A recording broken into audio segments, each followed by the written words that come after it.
event titled Queer China and the Sinophone. I hope everybody can hear me well. It works? Okay.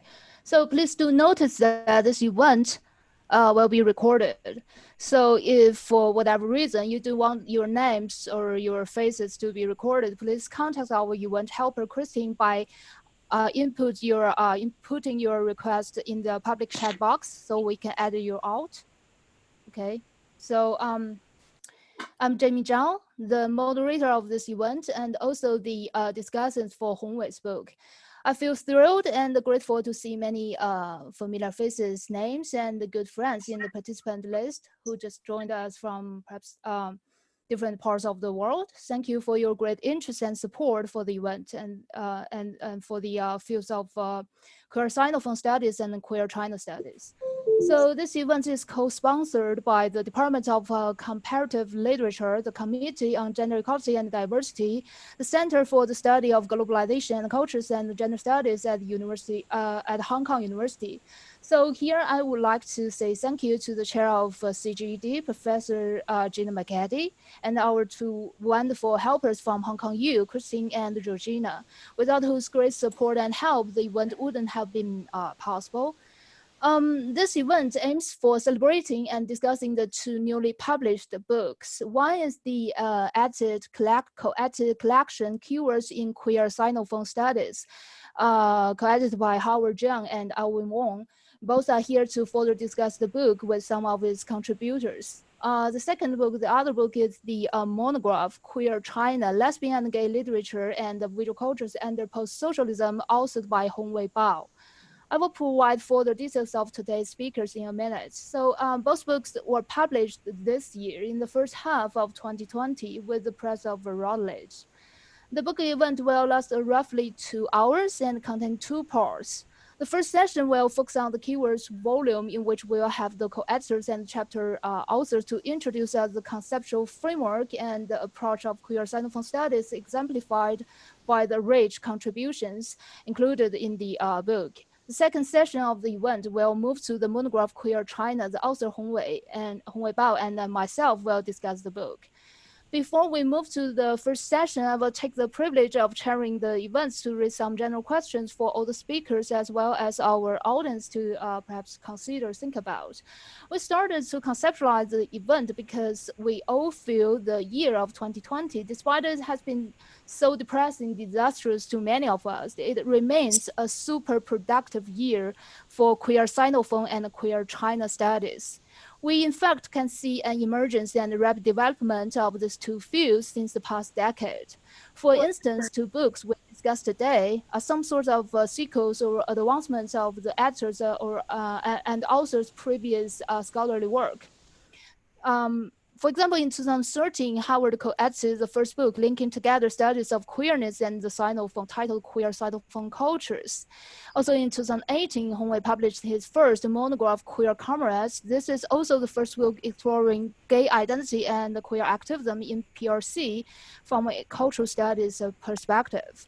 So as we framed in the blurb of this event on Facebook, to hold this event, we would like to explore not only the relationship between Chineseness and the Sinophonicity, but also the interrelation and interposition of Queer Sinophone and the Queer China studies.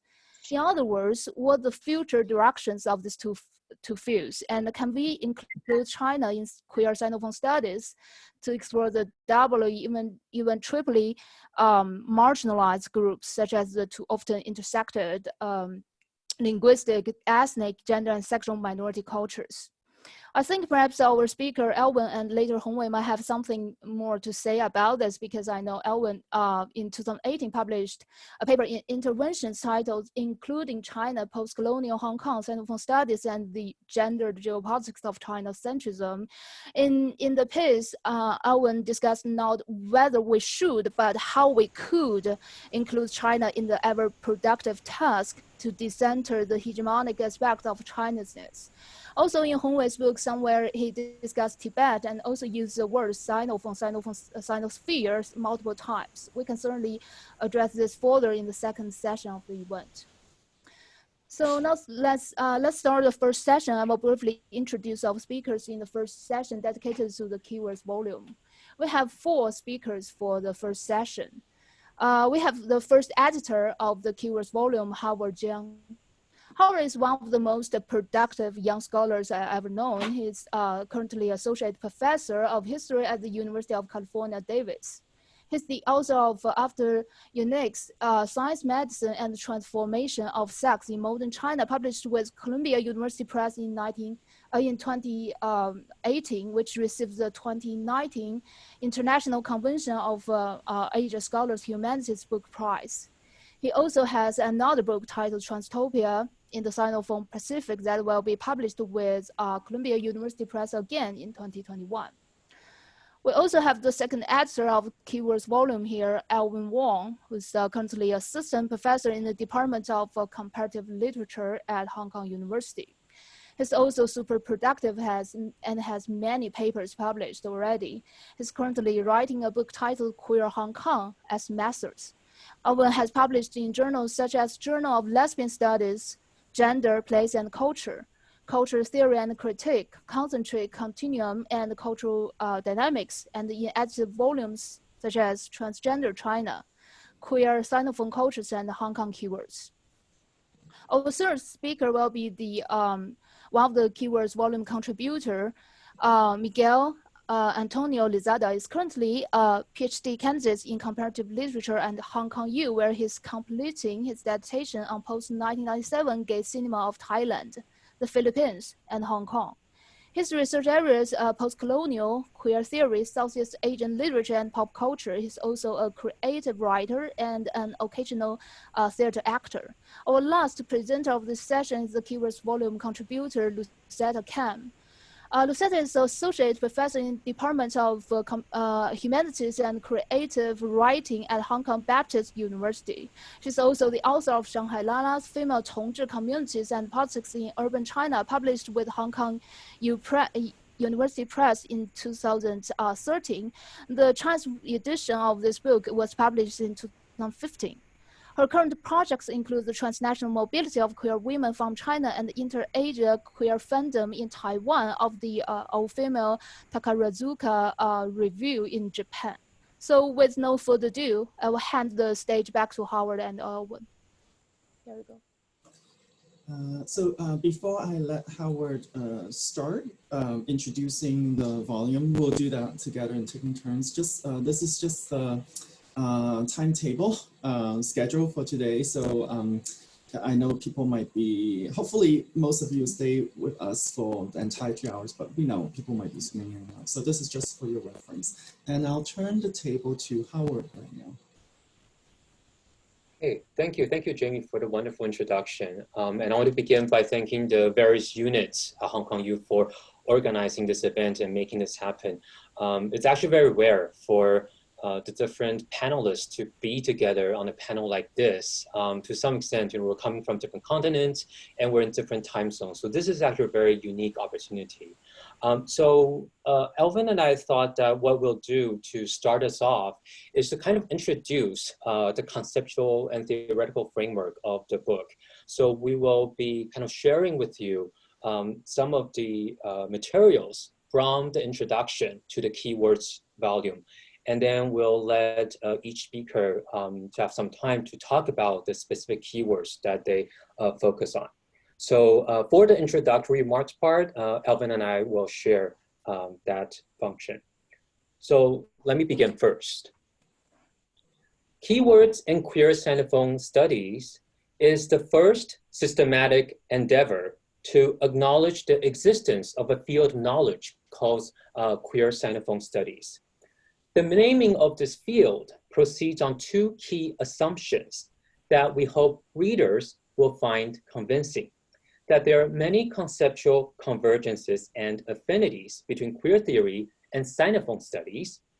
Moreover, this new field marks an intellectual formation that is both interdisciplinary and transdisciplinary, right? In a way that neither queer theory nor Sinophone studies alone could have accomplished. Our brief remarks today will provide a genealogy of how queer Sinophone study has come into being, despite not having a firm disciplinary home.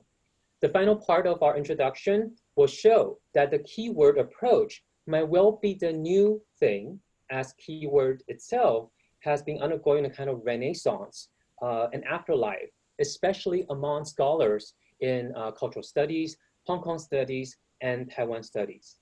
By this point, the keyword approach is a mature method for organizing and thinking about new topics across the humanities and social sciences. Okay, so queer theory and Sinophone studies share certain strong conceptual affinity because, strictly speaking, both the notions of the queer and the Sinophone resist the doxa and hegemony of binary thinking, essentialism, and disciplinarity. The early 1990s marked a moment when queer theory emerged onto the intellectual and social horizon in both North America and globally. On the one hand, queer theory tries to overcome the earlier naming, a disciplinary naming of gay and lesbian studies, which presumes that gayness and lesbianism are the only ways to be different from heterosexuality. Furthermore, gay and lesbian studies often stabilizes its objects of study and reinforces certain gender hierarchy. So, for example, studies on male homoeroticism in the Western literary canon overshadows studies about lesbian literary aesthetics. And studies on Euro-American gay and lesbian literature often neglect the studies of non-Western gay and lesbian cultures. The analytical turn to queer theory thus confronts the gender binarism and scholarly hierarchy inherent to the project of gay and lesbian studies. Sinophone studies is equally suspicious of binary thinking and disciplinary dogma. The concept of the Sinophone is inaugurated in Shi Shumei's 2007 groundbreaking book, Visuality and Identity, which announces the arrival of Sinophone studies as a field formation, one that disrupts China centrism and essentialist notions of Chineseness in both deconstructive and materialist perspectives.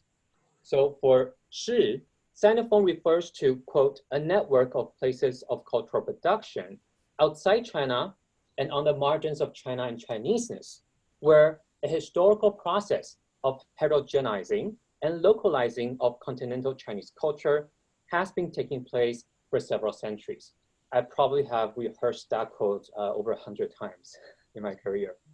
Shi's definition disrupts the essentialist ontology of Chineseness, or that thing called China, to the same degree that queer has dismantled the hegemonic identity politics of previous gay and lesbian studies. If queer theory's object of critique is the very terms of sexual and gender normativity, and also we should also add a certain feminist presumptions of stabilizing reference, such as men and women, Sinophone theory, likewise, challenges the deeply entrenched categorical binarism of China versus the West. The China versus the West assumption reproduces China centrism in the way that diasporic, exilic, and Chinese-centered subjects in Southeast Asia, Hong Kong, Taiwan, Latin America, and different parts of the world outside of PRC are often seen as not Chinese enough. This entrenched problem runs so deep that cultural theorist Ian An has theorized the danger of essentialism when people place ethnic burden on those subjects for whom historical personal reasons make it that they look Chinese, but simply cannot or does not speak Chinese. In other words, not speaking Chinese is a historical and postmodern fact of linguistic and ethnic and cultural heterogeneity in Peranakan and other creolized Sinophone people whose very social existence displaces China centrism. And we'll hear from Miguel later in terms of how the queer and Creole subjects kind of intersect in Southeast Asia. For Shi, in addition to thinking about how Sinitic language cultures and communities are marginalized, and in addition to thinking about how queer people do not speak Chinese, the diaspora paradigm is also highly problematic in the way that it ties long-distance diaspora subjects back to the mythic homeland of China. So much so that long-distance ethos often reproduce Chinese nationalism behind the populism of the PRC and its increasing authoritarian threat to Hong Kong, Taiwan, different societies in Southeast Asia, and certain parts of Africa. So now I turn the floor over to Alvin. Okay, so picking up on where Howard has just beautifully mapped out the conceptual framework, I would like to say that perhaps more than the categorical de-essentializing of gender and sexuality and queer theory, Sinophone theory's conceptual contours are both deconstructive, which is similar to queer theory, materialist, which is similar to materialist Marxist feminism, and highly place-based in orientation, which is similar to ethnic studies. Furthermore, this critical affinity across the queer and the Sinophone can actually be realized through the two terms tendency against analytical closure. My co-editor, Howard Ching, inaugurates the notion of queer Sinophonicity in an essay called Deprovincializing China, Queer Historicism and Sinophone Postcolonial Critique, which was the leading essay published in the 2014 volume Queer Sinophone Cultures, edited by Howard and Ari Heinrich, in which he wrote, quote, situated at the double margins of East Asian and queer scholarly inquiries, the notion of queer Sinophonicity suggests that both Chineseness and queerness find their most meaningful articulation in and through one another. When brought together, the Sinophone and the queer promise to denaturalize each other continuously. So now I want to take a little bit of time to talk about the keyword approach and how we build on it, but perhaps also departs from it a little bit. And taking a more free-floating and transdisciplinary approach to surveying the field of queer Sinophone studies, this volume necessarily builds on and complicates existing scholarship on the keyword approach. As a pioneer of the discipline of cultural studies, Raymond Williams, in his 1976 volume, Keywords, defines keywords as a popular vocabulary, right? So it's a very broad and open-ended definition. He refers it as a shared body of words and meanings in our most general discussion in English of the practices and institution which we group as culture and society. Moreover, right, this shared body of knowledge, as Williams later qualifies it, is not a tradition to be learned, right? It is not consensus to be accepted, but rather a vocabulary for all of us to use, to find our own ways in it, and also to change it as we find it necessarily So both Howard and I find this methodological openness and even uncertainty particularly generative as we build on the concepts, debates, and issues that have emerged at the intersection of queer studies and Sinophone studies. And to look to other volumes that have sort of revitalized the keywords approach, in recent academic volumes that draws on Williams' keyword approach, the point of reference is no longer post-World War II Britain and Euro-America, but a world increasingly marked by transnational and global traffics in people, goods, and ideologies, finance capitals, and new social movements, which is so important to us at this particular moment. For instance, the editors of Keywords for Asian American Study acknowledge that, quotes, Asian American Study is presently categorized by transnational, trans-Pacific, and trans-hemispheric considerations of race, ethnicity, migrations, immigration, gender, sexuality, and class. It is also striking that despite the slightly different intellectual trajectories of fields like Asian American Studies and American Studies, both volumes of both fields overlapped in their selections of keywords such as coolie, diaspora, disability, empire, queer, and race. And perhaps the most immediate intellectual projects that keywords in Queer Sinophone Study is indebted to the recent keywords project on Hong Kong and Taiwan. The one on Hong Kong was edited by my colleague Stephen Wai, and the one on keywords of Taiwan theory is collectively edited by Xu Mei and other folks. The co-editors of the keywords of Taiwan theory collectively ask the following questions that we find very inspirational and relevant for us. And these questions put Taiwan theory and praxis side by side. Quote, how do we define theory? Is theory imported from the West the only one that counts as theory? Does Taiwan have theory? If it has, what is its content, boundary, and genealogy? So similar to the keywords project on Hong Kong and Taiwan, we see queer Sinophone study as a still emerging field that is often situated uncomfortably within existing hegemonic disciplines and field formations such as area studies, ethnic studies, China studies, postcolonial theory, diaspora studies, and Euro-American strands of queer theory.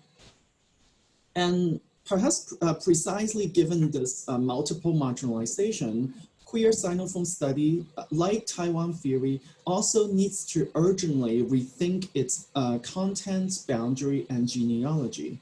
Our contributors engage with such keywords, and this is a full list of the keywords that because of interest of time, we weren't able to include all the contributors, but they wrote about keywords such as trans-Pacific, viscerality, liminality, ethnicity, fandom, adaptation, intermediality, post-coloniality, activism, and residual, while also rethinking these keywords' intellectual depth to fields as diverse as critical legal studies, history, film studies, theory of relations by Glissant, critical ethnic study, queer of color critique, postcolonial study, anthropology, and much more.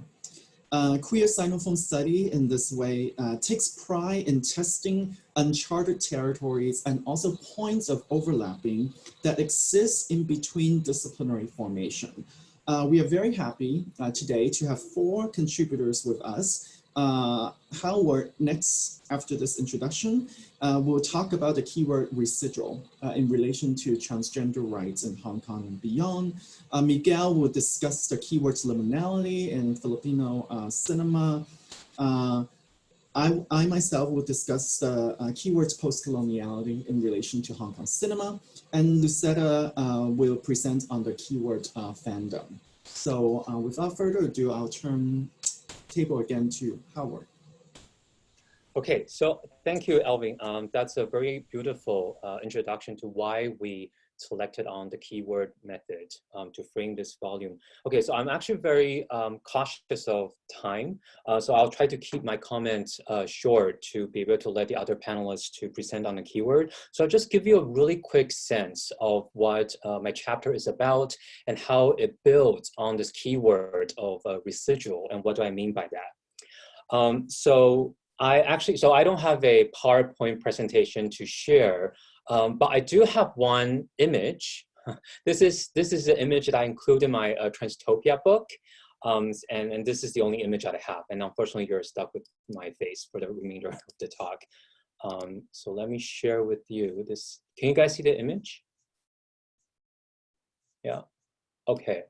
So my chapter rethinks a crucial landmark case, the WV Registrar of Marriages in 2013.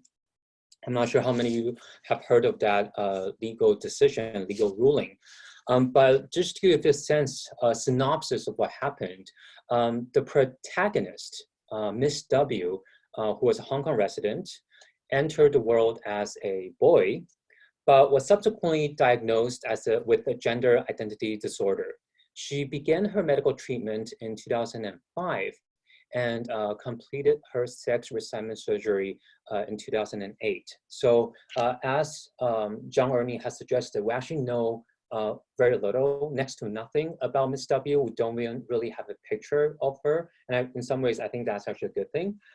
As a result of her gender transitioning, the government did issue her a new identity card and a new passport. In 2008, she hired a lawyer, who you're seeing here in the picture, to approach the registrar of marriages to inquire about her right to marry in her acquired gender rather than biological sex at birth. Now, the registrar initially denied W the right to marry her male partner on the ground that same-sex marriage was not and still not legally recognized in Hong Kong. So, believing that her constitutional and privacy rights have been violated, Ms. W brought the case to court for judicial review. Both the Court of First Instance and the Court of Appeal upheld the registrar's decision in 2010 and 2011, respectively. But this did not stop W from pushing the envelope further. She subsequently appealed her case to the Court of Final Appeal.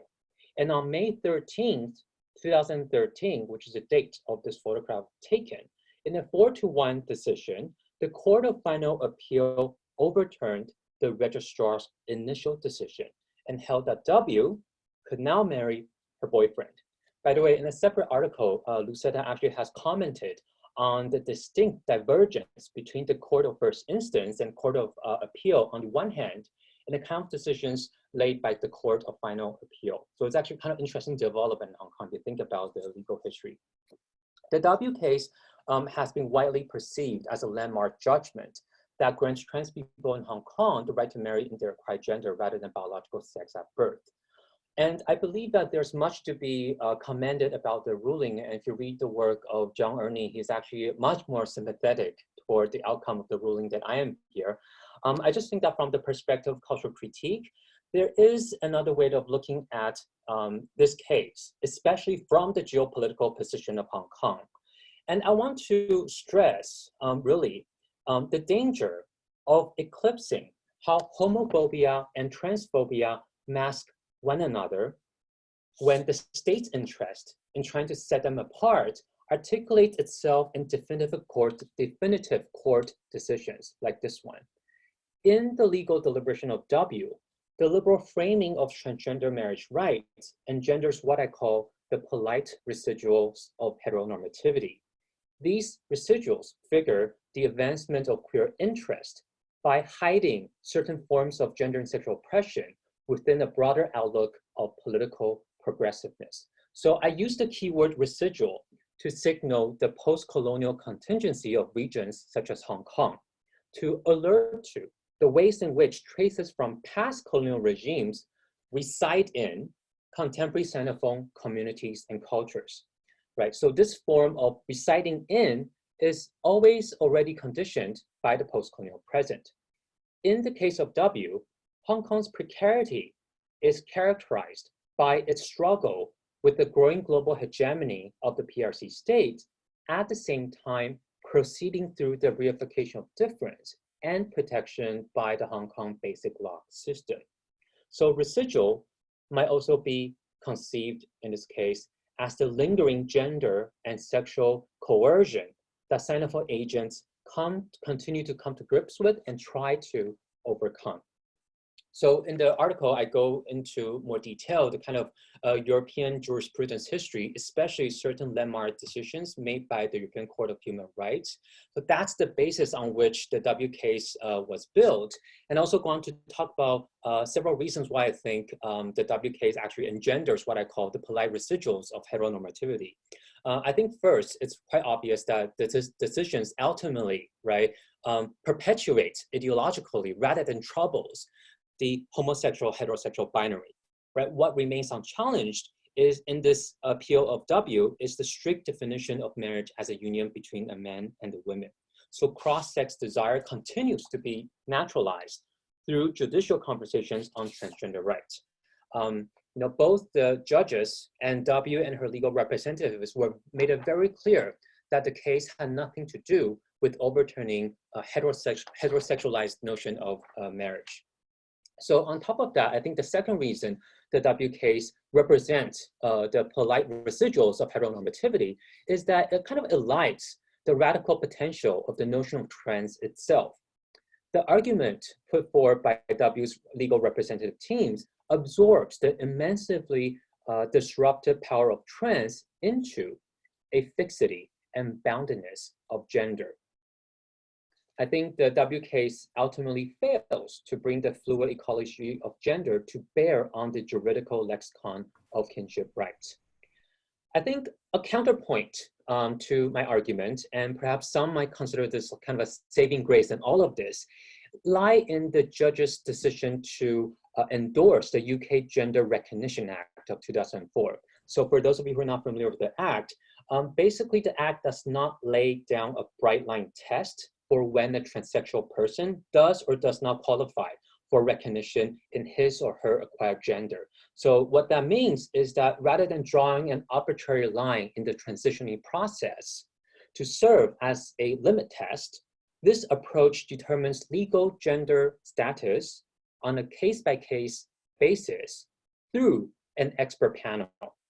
So I'll talk about two problems inherent in this approach. So for a lot of people, this kind of GRA approach, Gender Recognition Act, is actually more, it seems more ethical because it doesn't try to coerce people into doing certain things to be qualified in a certain kind of legal gender status.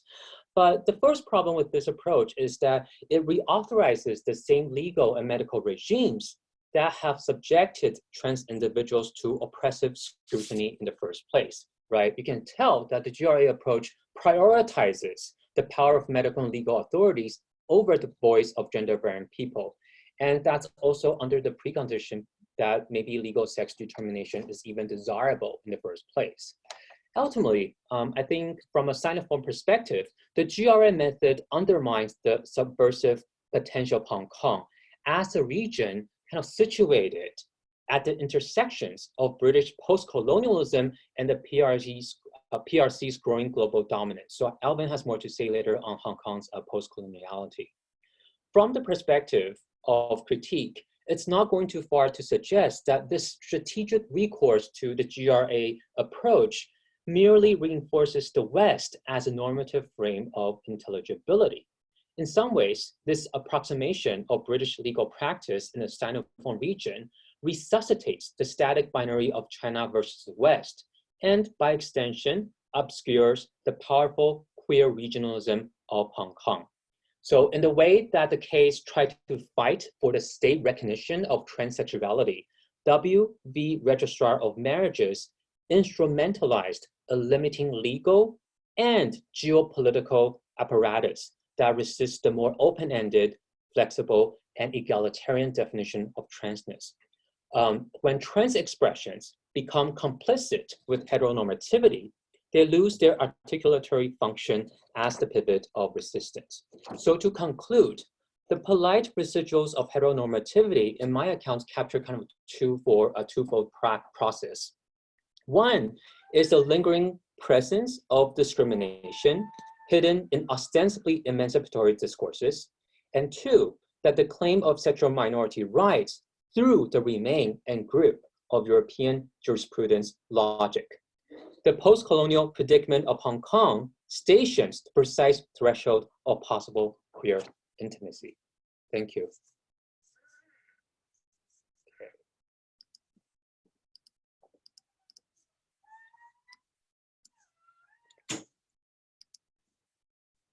Sorry, I'm trying to stop sharing, but I can't seem to find the button. Oh, here, right.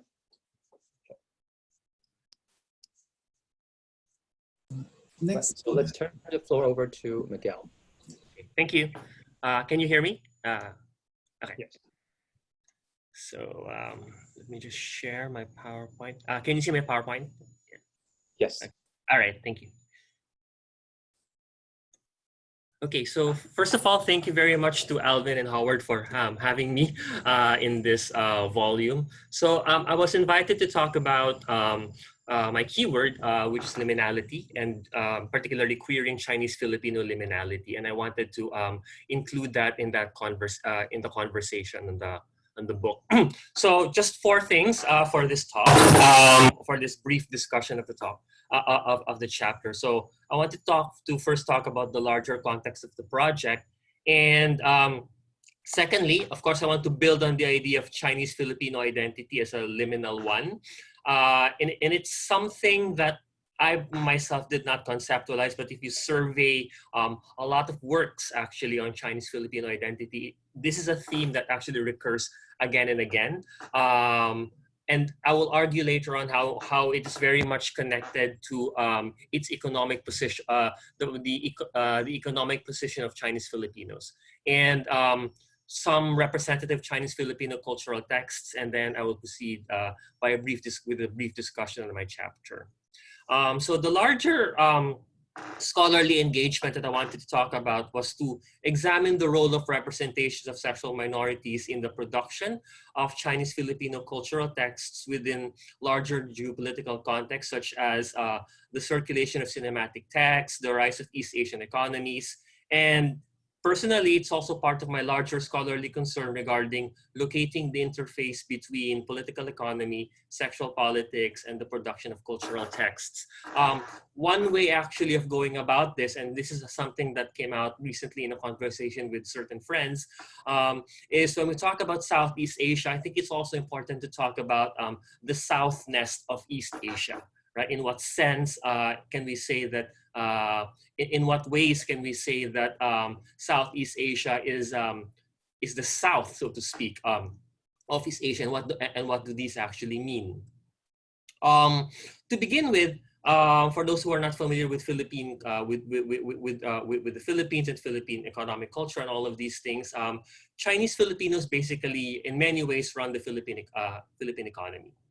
This is a survey of a lot of individuals who basically run, right? Who are forefront, so to speak, of the Philippine economy, of Lucetta, who is the CEO of Philippine Airlines, Ramon Ang, and of course Henry C, whose family runs a chain of popular malls in the Philippines. And this goes back actually to the idea of the Chinese Filipino identity as essentially the middleman. Even prior to contact with European powers and later on American imperialism, the image of the Chinese has always been that of the middleman and the merchant. And this is something that recurs throughout Philippine colonial and post-colonial history. During the 333-year Spanish colonial period, for example, the Chinese man has often been regarded, or is often seen by way of his position as a wholesale dealer in maritime trade, in the trade. So much so that the presence of Chinese merchants led to a particular section in the colonial city of Manila called the Parian, and intermarriage eventually led to a mestizo middle class. During the American colonial period, American colonial policies drove the Chinese more into the mercantile class, and it was only during the Marcos administration where questions of citizenship began to emerge by way of his mass naturalization policy. Contemporary Chinese Filipinos face a lot of problems in terms of assimilation and integration into the Philippine nation state. And even until today, there's also this occasional image of otherness. And there's this dangerous tendency to conflate and associate Chinese Filipino-ness with wealth. And in the early 2000s, this led to a rise of crimes, most notably kidnapping, directed towards Chinese Filipino families. And so once more, this goes back to the problems of assimilation, liminality, and all that. Contemporary literary and popular texts talk about these issues. And before I proceed to the meat of my chapter, I think it's important to survey some of these. So for example, and what I would like to say also is that these meditations on Chinese Filipino liminality are only a recent thing, right? That this is something that was that started much recently. So for example, you have the Filipino poet Ronald Baitan, who published a collection of poetry. And there was a particular section on that, on retelling of Chinese literary and historical narratives, such as The Emperor of the Cut Sleeve. Another prominent example of this actually is this play by Dennis Marasigan called Ang Buhay ay Pelikula, or Life is a Movie. And it's a comedy drama play on what goes on behind the scenes in the Philippine film industry. What is particularly interesting about this play is that it's centered around a Chinese Filipino producer named Mother, who apparently is a fictionalized version of the Chinese Filipino producer Lily, or Mother Lily Monteverde, who will make her appearance again and again in Chinese Filipino films. One of the more prominent representations actually of Chinese Filipino films is the Manopa Series, which is a series of mostly drama films that creatively document the trials and issues faced by contemporary Chinese Filipino families. Sorry for the typo right there. And normally these films are screened during the Metro Manila Film Festival. In the Philippines, these are the equivalent of the Chinese New Year films, or in the US, the summer blockbusters. So if you really, really want to make money, you screen these films during the Metro Manila Film Festival. And most of these films are family-oriented, and they're comedies.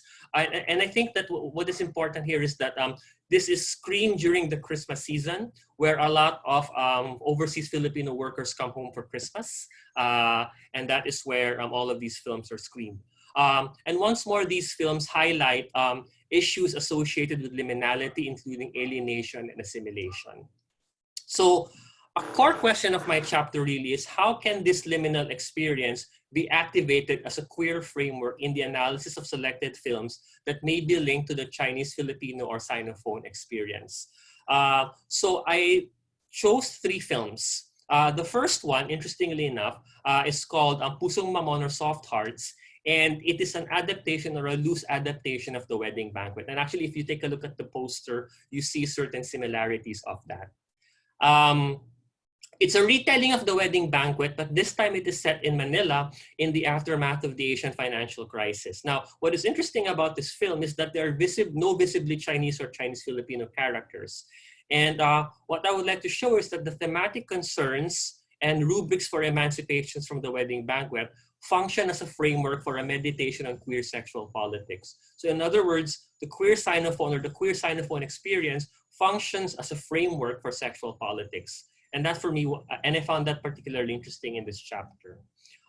So Happy Together, of course, a reference to the Wong Kar-wai film, features a decades-long friendship between a gay man, Osmond, and a straight woman named Lian, coded in many ways as a Chinese-Filipino woman. Now, it is interesting because Lian here is played by Chris Aquino, who is the daughter of Ninoy and Cory Aquino, the former president of the Philippines, and also the sister of another president, Benigno Aquino. And she is part of the wealthy Coangco Aquino clan. So there is therefore that connection. If you watched Crazy Rich Asians, Chris Aquino is actually the princess, the Malaysian princess that the main character befriends in the wedding scene. So, and she was wearing yellow, which is the color of the Aquino family during the revolution. So that kind of codedness was very interesting for us, the Filipino audience. And what I would like to see here is that the Chinese-Filipino affluence can be regarded as both the enabler and police of emergent sexual politics. So once more, the idea of liminality.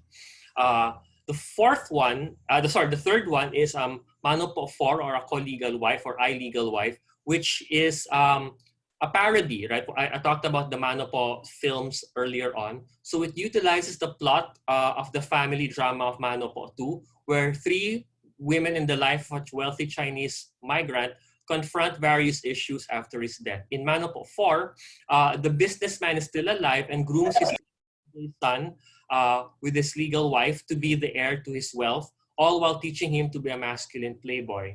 The gay son resolves this by handing the inheritance to his brother after coming out in a rather comic fashion.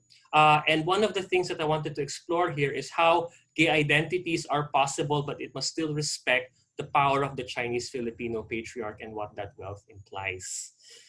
So all in all, what I wanted to show for this chapter really is how Chinese-Filipino liminality can be utilized as a framework for sexual politics. And if you take a look at if you read the chapter more extensively, I do an extensive close reading of the materials themselves. One can find a strong economic undercurrent precisely because of the position of Chinese Filipinos as economic middlemen. And here I see how that can be elevated to as a framework to start thinking about sexual politics. So one way to move forward for this is to really examine the many ways in which Chinese Filipino identities can be problematized. One very, very prominent scholar in this aspect actually is Caroline Howe, who does very, very good, and I think she has published a lot of books, several books and articles on the matter. And once more, some conversations on how privileged East Asian texts that are circulating. One of the things that I attend to actually in my own thesis is to locate which queer Asian themed texts are privileged enough to circulate around the world and how these are appropriated in a particular kind of way. I think Chris Berry, mentioned something like the wedding banquet effect, wherein a lot of Asian films follow in many ways some of the thematic concerns of that in their own local domestic context. So that's something that can be explored further later on. So yeah, that's it. Thank you.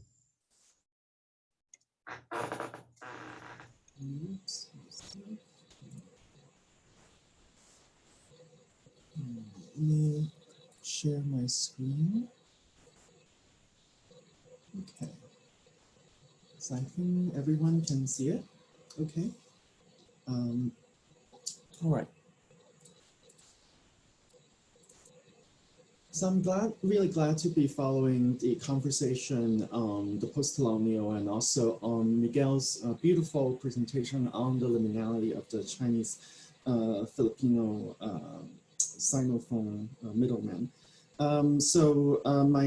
My keyword is on post-coloniality, and as with a lot of the chapters in this volume, we don't always trace the whole keyword in a very sort of dry genealogy way, but we see how the keyword itself is complicated or further illuminated in the textual and in some other chapters, anthropological, sociological analysis. So you will see that also in my talk today, that I try to work through some issues with post-colonial theory.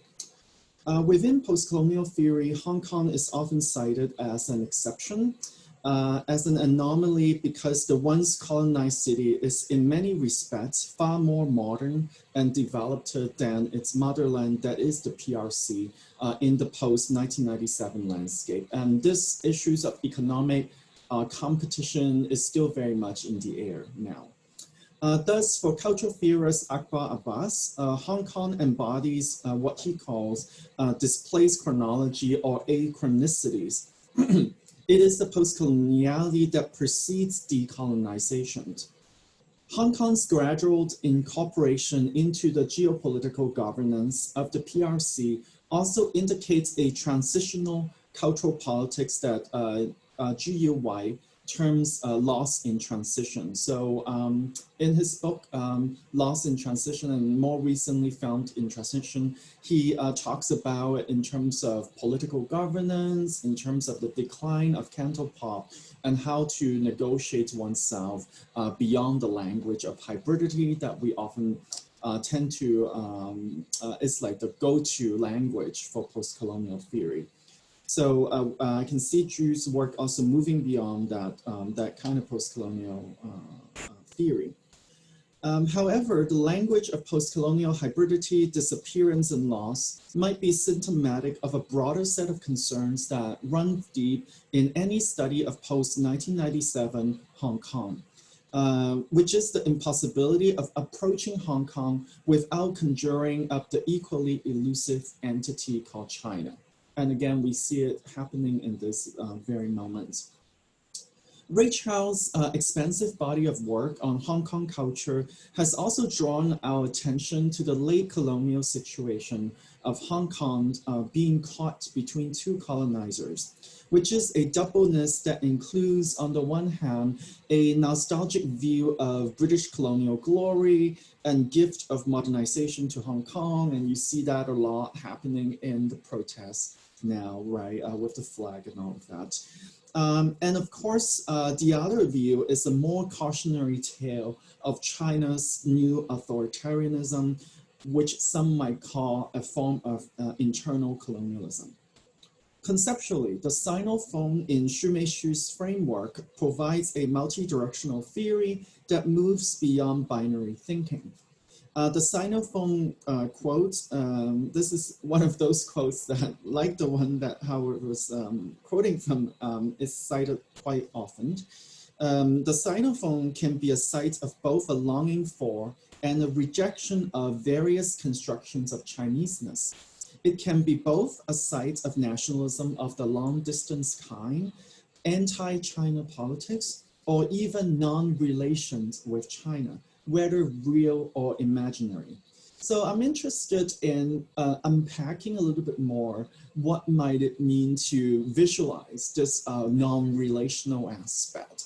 What would it mean to be less obsessive about China centrism? So I call this postcoloniality beyond China centrism. In what follows, I examined queer non-relationality to Chineseness, as well as, I would say, queer complicity with global capitalism and China centrism in the rich body of work by mainland-born Hong Kong queer filmmaker Scott Wan-Chung. Scott's film explore diverse topics such as adolescents, gay love, and bisexuality in a Hong Kong baseball team, City Without Baseball, 2008.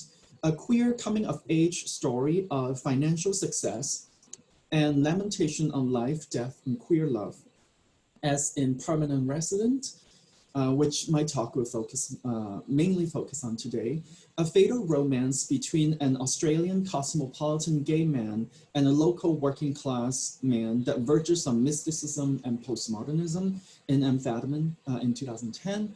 And also another film on how love actually sucks so badly that its title is deservingly called Love Actually Sucks in 2011.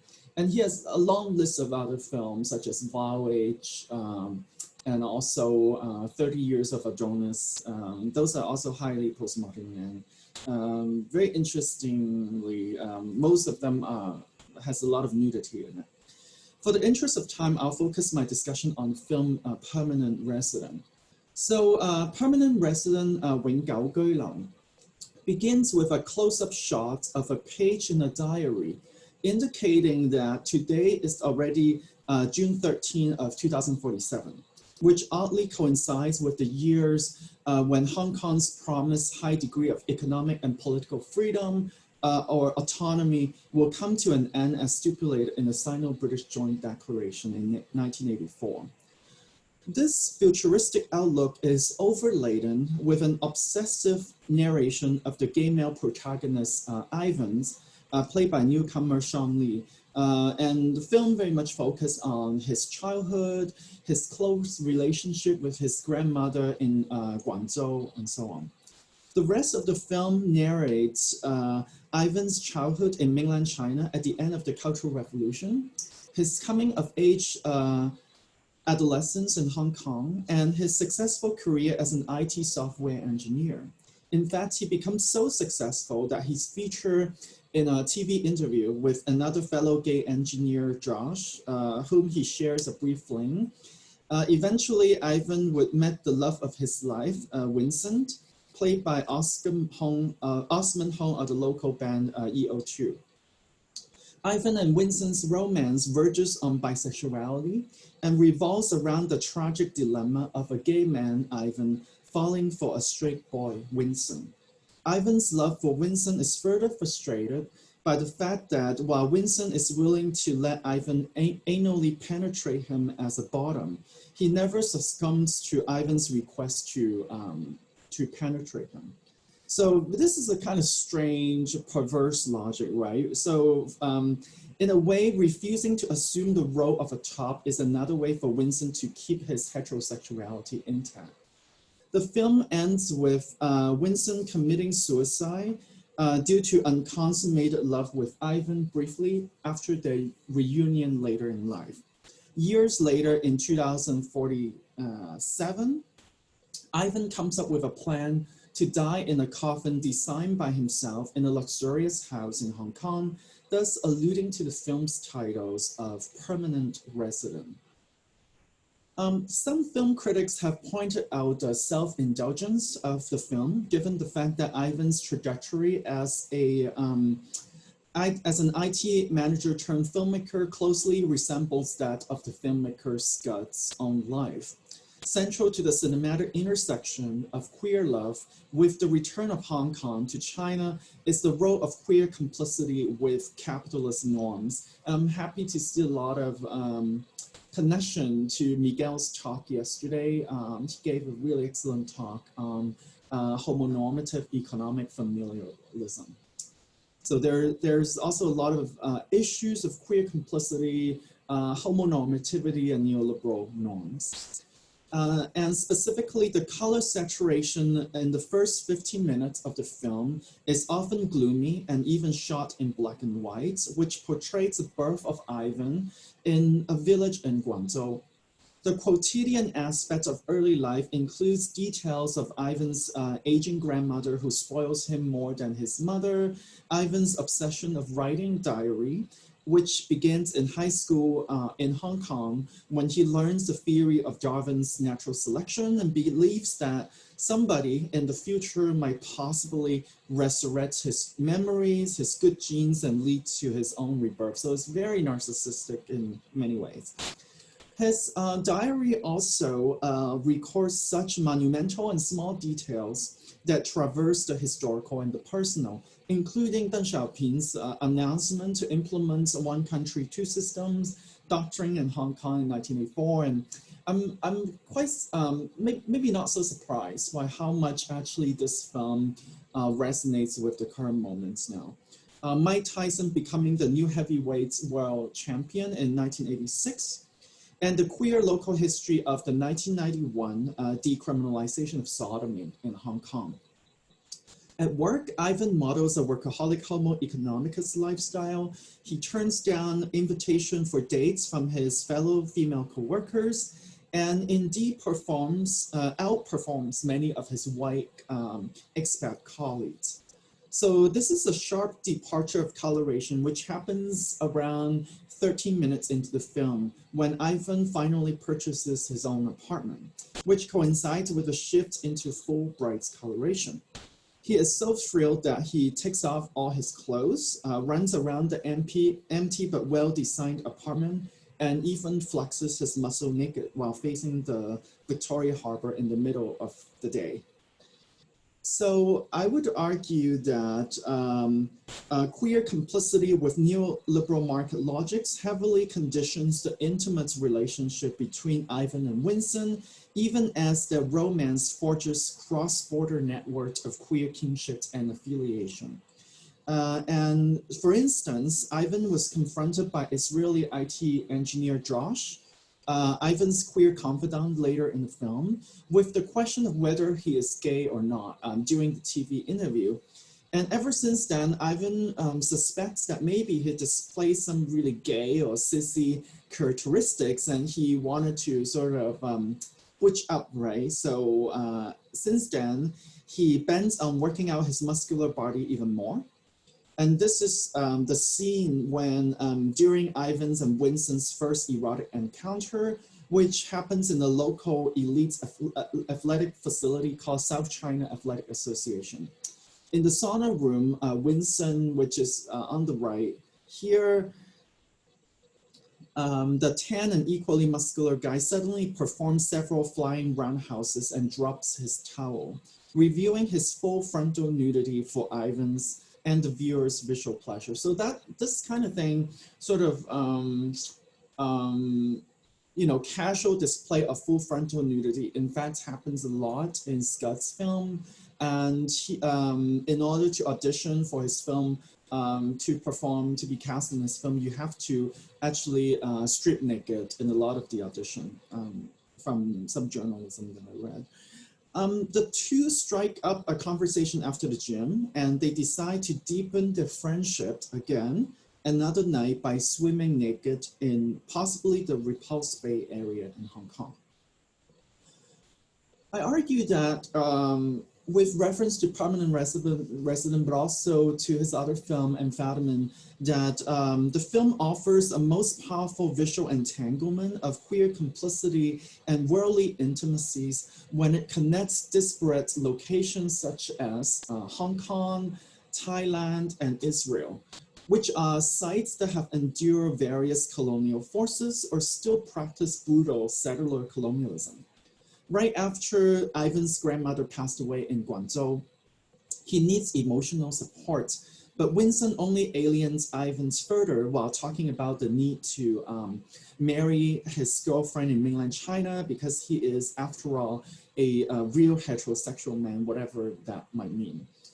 After that emotional battle with Winston, Ivan almost commits suicide when a phone call from Tel Aviv by his brief fling Josh saves his life. Ivan then visits Israel, makes a pilgrimage to Jerusalem, and enjoys a day of meditation by floating on the Dead Sea with Josh. And right before his trip to Israel, Ivan also embarks on a brief trip to Bangkok and enjoys a night of random hookups at a gay bar. I argue that such a visual tourist gaze across incommensurable locales actually implicates the queer capitalist subject Ivan within the mobility of queer capital and erotic fulfillment, which happen at the expense of representing the actual sexual exploitation that happens every day in Bangkok, and of course, also the military occupation of Gaza. Yet it is precisely through this partially colonial gaze of Ivan that the viewers become aware of how this queer Hong Kong capitalist originally born in mainland China can partake of various forms of queer mobility and cosmopolitanism, precisely through this logic of necropolitics and destruction of other subjects already destined for slow death, right? So the landscape is very much alludes to that, but the film doesn't comment on that further. So it's really leave it to the viewers to interpret.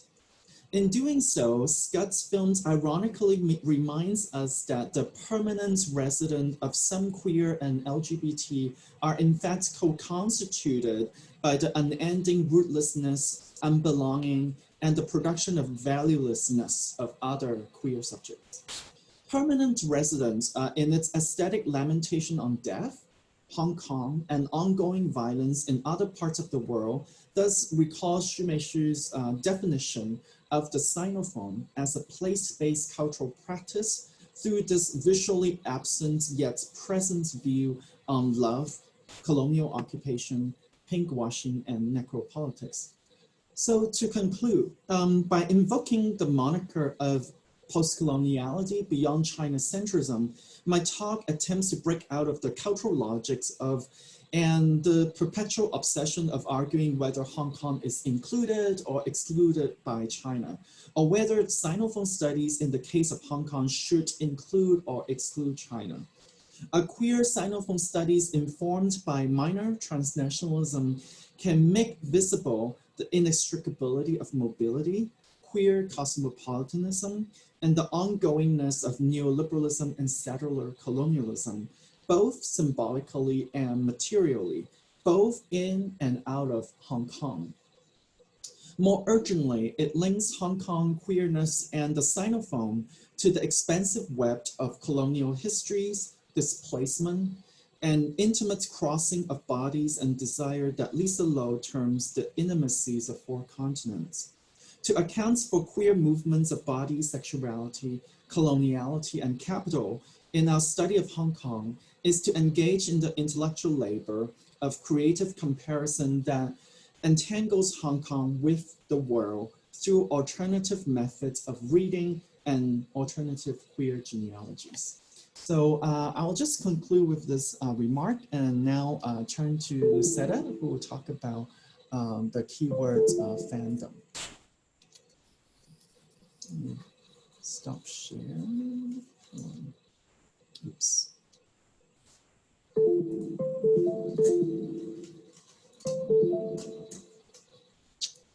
Shoot, the mouse is not. Okay. Okay, I can do that now. The mouse. Take your time. Okay. Okay, let me share my PowerPoint desktop. Okay, can you see the slides? Can you see the slides? Okay. Okay. So this is my chapter, Transcultural Desires and Lesbian Fandom, Takara Suka Review in Taiwan. So first I have to thank Howe and Alvin for including my chapter in this exciting book. And it's always a very happy experience to work with Howe and Alvin. Okay, I think I will not go into details of my chapter, and I will only, in this presentation, introduce the major approach of my chapter. My chapter is on the Taiwanese queer women fandom of the Takara Suka Review in Japan. And my session, the keyword is fandom.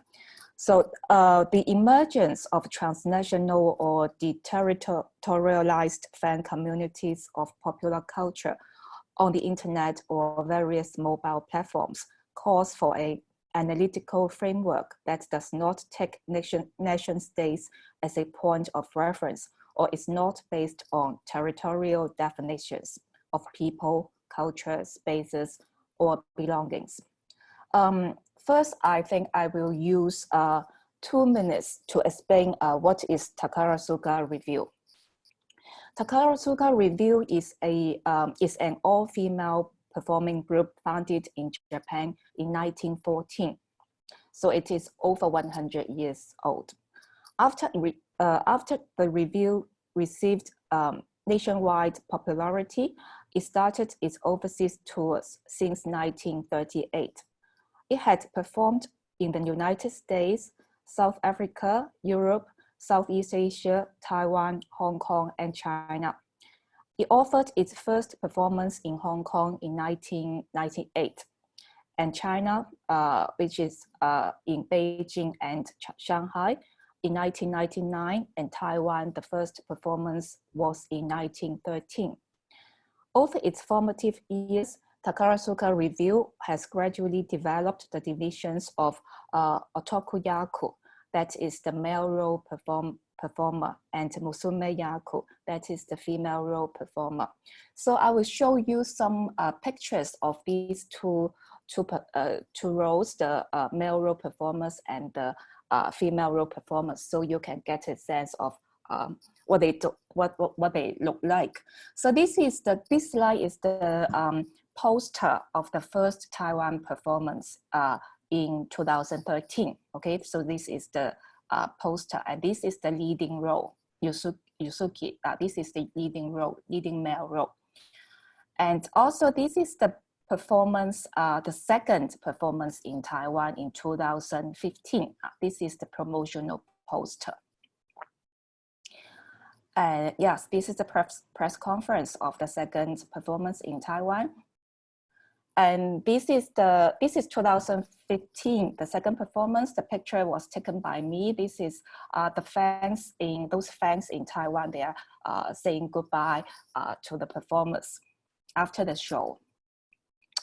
And this is the third performance, the poster of the third performance in Taiwan, which took place in Taipei and Kaohsiung, 2 places. Okay, so the following slides are about the posters, the posters of the performances in Japan over the years. So I just go through the slides so you can see how they look like. This is the magazine, the official magazine, the official fan magazine of the review.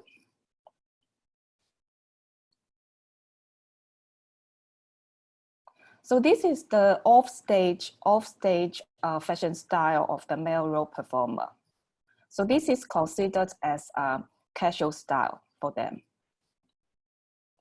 Okay, the Melrose Performer, as you can see, the Melrose Performer in the slides are always the center of attention on and off stage of Takarasuka.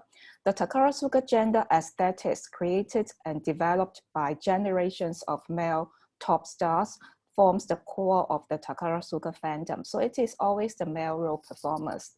They are the most popular performers in the review. The first Takarasuka performance in Taiwan was taken place at the National Theatre of Taipei in 2013. The performance was led by the star troupe with Yusuke, as I just showed, as the top star.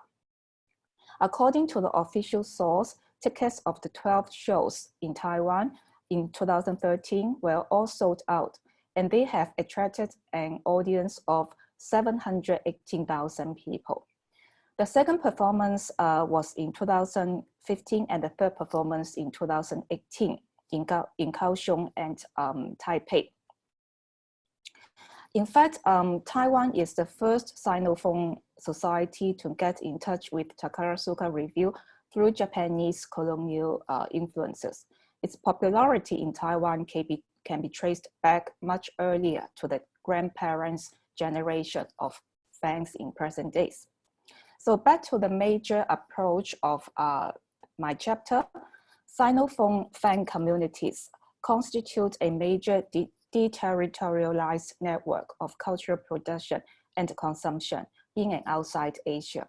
The new wave of popularity of Takarasuka review in Taiwan after year 2000 shows how fandom is inaugurated by the colonial legacy and the post-colonial present, where cultural production and consumption are not tied to national identities and boundaries.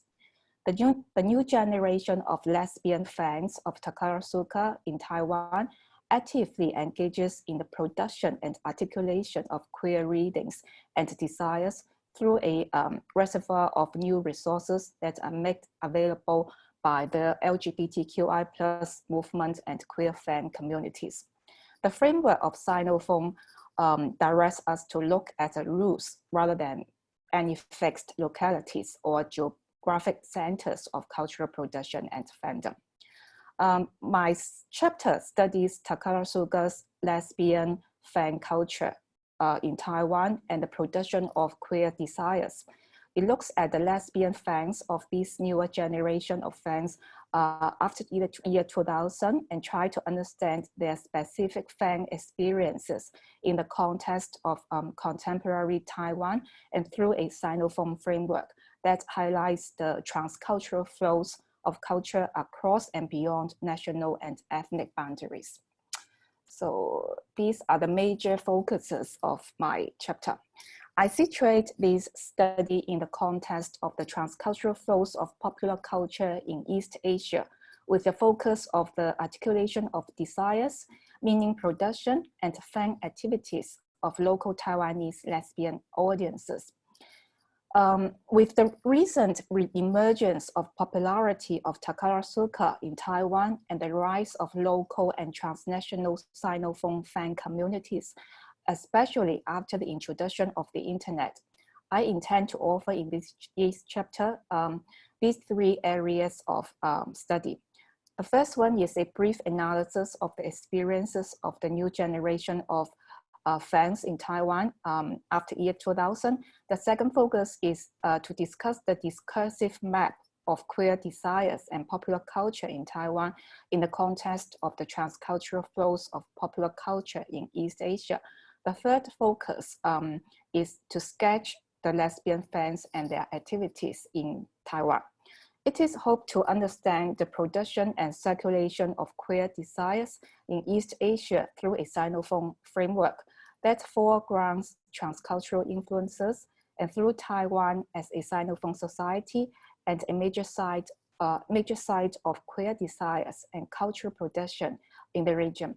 The focus of study is put on the roots, as I just said, and I applied in-depth interviews of lesbian fans and participant observation of fan activities in Taipei during the period of 2015 and 2018. All fans interviewed in this project identified themselves as 女同志 or 拉子, which means lesbian or bisexual women. So I use lesbian as a collective term that nearly all my informants agreed with to use this term, lesbians. Okay, so the new generation of Taiwanese lesbian fans of Takarazuka, who have mostly started to become fans after year 2000, when it became possible for them to watch and share about Takarazuka on the internet, came into contact with Takarazuka in a significantly different social, cultural, political context as compared to the fans of their parents' or grandparents' generation. One of the most visible differences is when they started to interact with Takarazuka, they are able to make use of the readily available discourses of self-affirmative sexual and gender identities, resulting from the LGBTQI+ movement in Taiwan. They have the necessary cultural resources and language to articulate their queer readings and desires and share them with existing queer friendship and fan groups, whether it's online or offline. Lesbian fans in this study share their queer readings and desires on social medias or fan groups on the internet. One expert fan even created her own fan blogs and later Facebook groups to share her queer readings of the performers on and off stage. It is within this context of widely circulating LGBTQI+ discourses and politics that the newer generation of lesbian fans can loudly and publicly articulate their queer interpretations and pleasures. So Takarazuka can then become a cultural resource, for lesbian and queer women to fashion themselves and the fan size a space to negotiate and add their queer desires.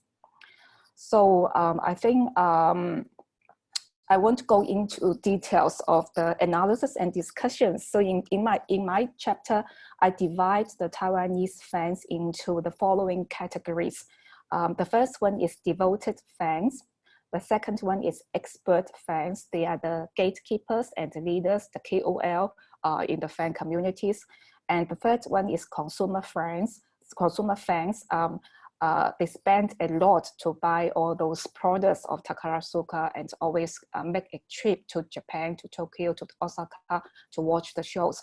And finally, the active producers. Active producers, they are performers themselves. So they will create and produce Takarazuka style performances themselves. So, so in my chapter, I discuss how the interreferencing in different cultural products and genres has given rise to the formation of deterritorialized queer interpretive communities of Takarazuka and the production of new desires and pleasures. Okay, so that's all for my presentation. Okay, thank you.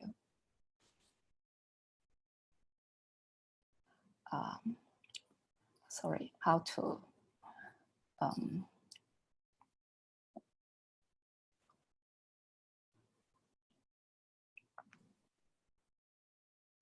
I think now we're gonna open up the floor to the audience, and perhaps Howard and Christine will help us collect questions from the audience, right?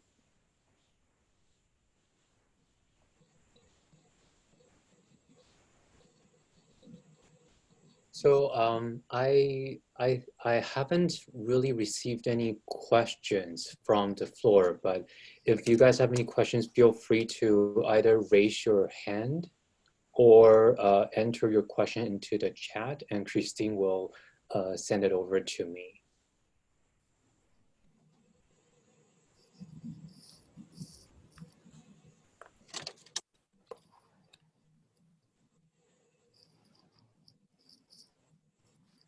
Oh, okay, so we have a question. Assuming that queer is used as a verb, in what ways Sinophone studies can be queered? It perhaps sounds like a big, ambitious question, although many thanks. Okay, so I think this was actually a question directed perhaps to me and Alvin specifically in terms because we're the volume co-editors, but if other panelists want to weigh in, please feel welcome to do so. So just to repeat, the question is if we can use queer, not just as a noun, but also as a verb, in what ways can Sinophone studies be queered?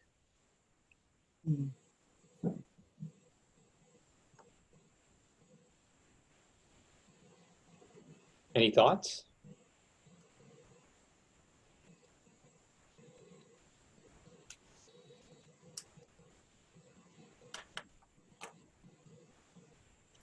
Well, maybe I'll go first.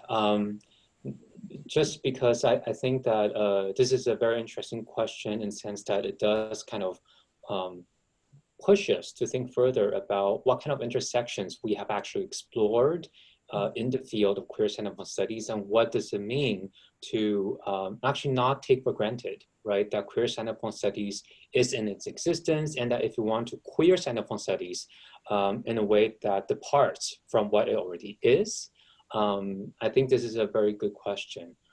So I think when Ari and I first co-edited that first volume on queer Sinophone cultures, I think the beginning we wanted to use Sinophone and queer together as a way to go beyond. At that point, right, there wasn't a queer Sinophone framework. I know that it's been this is kind of framework we've been living with for the past couple of years. But when we first thought about the volume, that wasn't really a available framework. What was most widely available at that point in time was Greater Chinese or transnational Chinese. And at that point, it did feel a little bit loose for us as a very wide category to just call everything as transnational Chinese without any specificity. So Sinophone kind of came in as a way to really specify and allow us to place, whoops, sorry, my office, sorry about that, to allow us kind of ground certain case examples and certain kind of perspectives in an angle that allows us to look at the inter-articulation between queerness and Sinophone studies. So I think from the get-go, there wasn't a lot of, I mean, if you go back to Shumei's book, Visuality and Identity, she does discuss a few examples of sexual geopolitics, but the book was not focused on queer themes. So, the whole initiative to queer, to bring queer studies and Sinophone studies together, I think itself is already queering Sinophone studies to look at queer topics and how gender and sexuality function as important themes. But I do think that at this point, if you look at the second volume, there's a lot of things that are different from the first volume. And I think that's also a take on how Sinophone studies queered.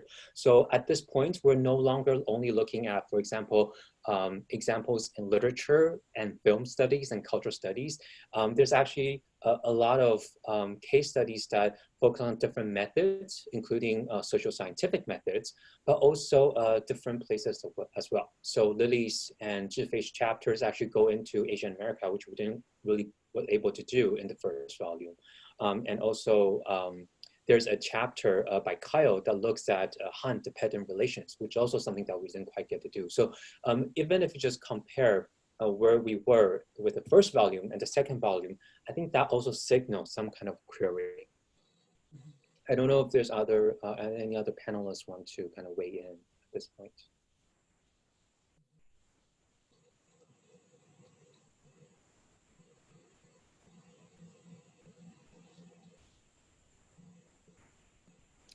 No? Okay, so maybe we can move on to a second question. Actually, now we're getting a few questions. So maybe I'll read some of these out and we can come collectively respond. I'm also pretty cautious of time. So maybe this is the last time that we will take questions. We can always take questions together at the end too. Okay, so one, may I ask if the frame of Sinophone studies is more appealing to Taiwanese, Hong Kong, overseas Chinese scholars? Question mark.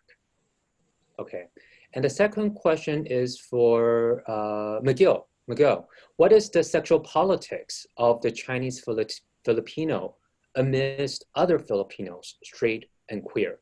Are they fetishized positively or negatively? Okay, so those are the two questions. Can I sort of briefly address question one? I think question one is a very interesting question, and it's something that comes up at conferences and even a conversation that happens after the conference. In a way, the critique of China centrism is much more pronounced in the first wave of scholarship in Sinophone studies. You can see the first conference happening, I think it was in 2006 at Harvard, was very much that kind of response in terms of whether the Sinophone actually excludes China. I think in the original definitions in the visuality and identity book, Xu Mei actually left it relatively open. And later on, from moving from the focus on linguistic critique on the equivalence established between language, nation states, and ethnicity to a more expansive critique. So in the volume that we have now, we are less obsessive about this question of including or excluding China, or whether you have to be Taiwanese, Hong Kong scholars, or Sinophone Malaysian writers and filmmakers in order to engage with the concept of the Sinophone.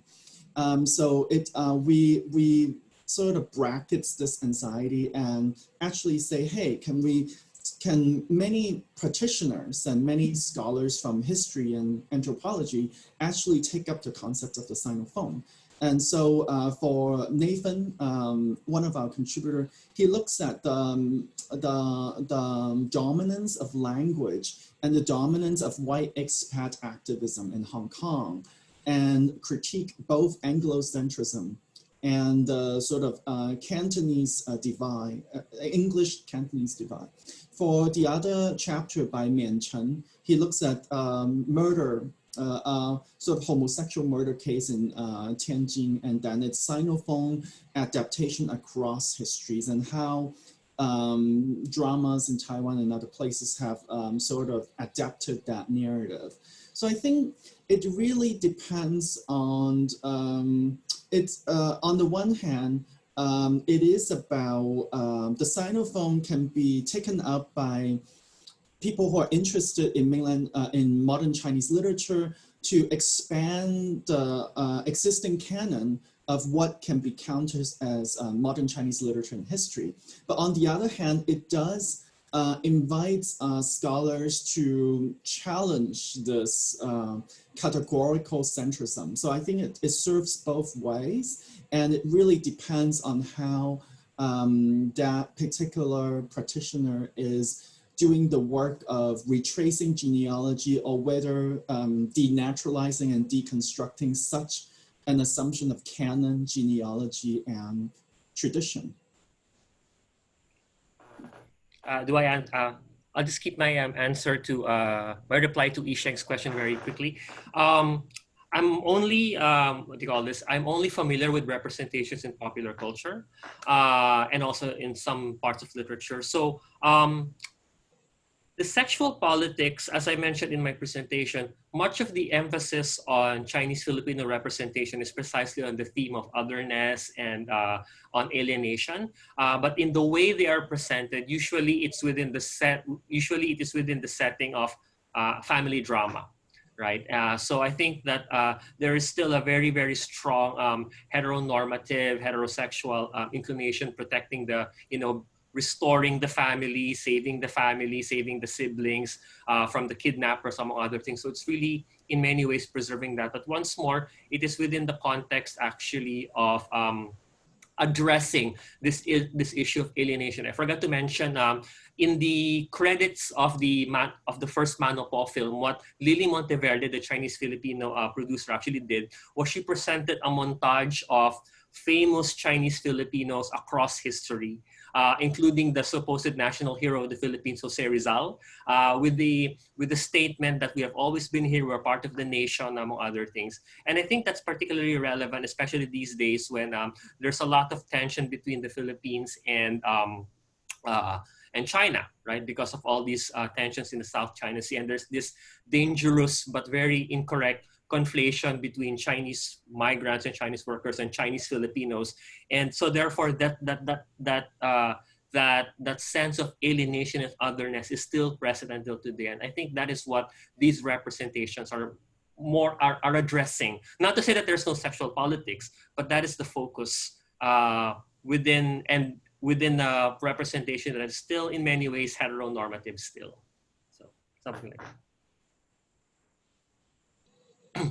Okay, thank you. So it's 32 past, so I'm really cautious of time. So given that this panel has gone on a bit longer than expected, I think we can safely conclude that it's probably time to hand over the floor back to Jamie and have a Hongwei's book lounge event starting as soon as possible. He has been waiting very patiently for us. But thank you all panelists for giving us a really wonderful book lounge event. Thank you, thank you. Thank you, Howard, and thank you all for this productive conversation about queer Sinophone studies. And Hongwei, do you wanna, yeah, we can see your face now. So now we enter the second session dedicated to your book, Queer China. Again, for those who just join us a little bit, please do notice that the event will be recorded. So if you don't want to be recorded for whatever reason, please contact our helper Christine by putting your request in the chat box so we can add you out. All right.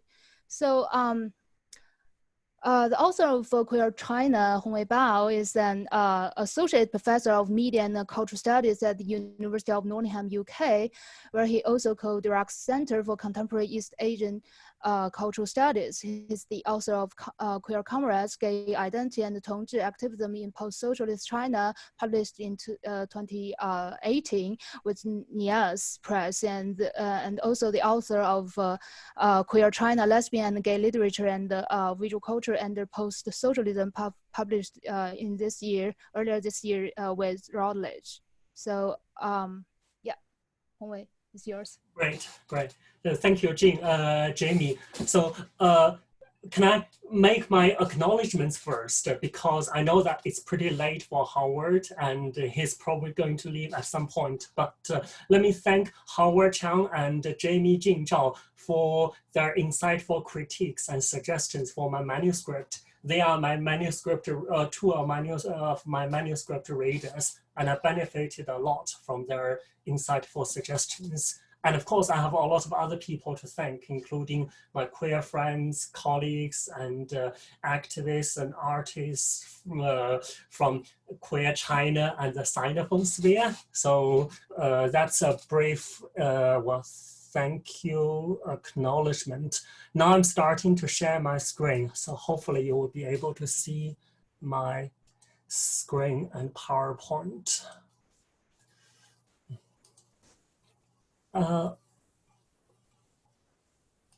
Okay. Oh. Okay, is my PowerPoint working? Yes. Okay, great. So, well, this is the book. I actually got this book last week, and I was so excited to get it.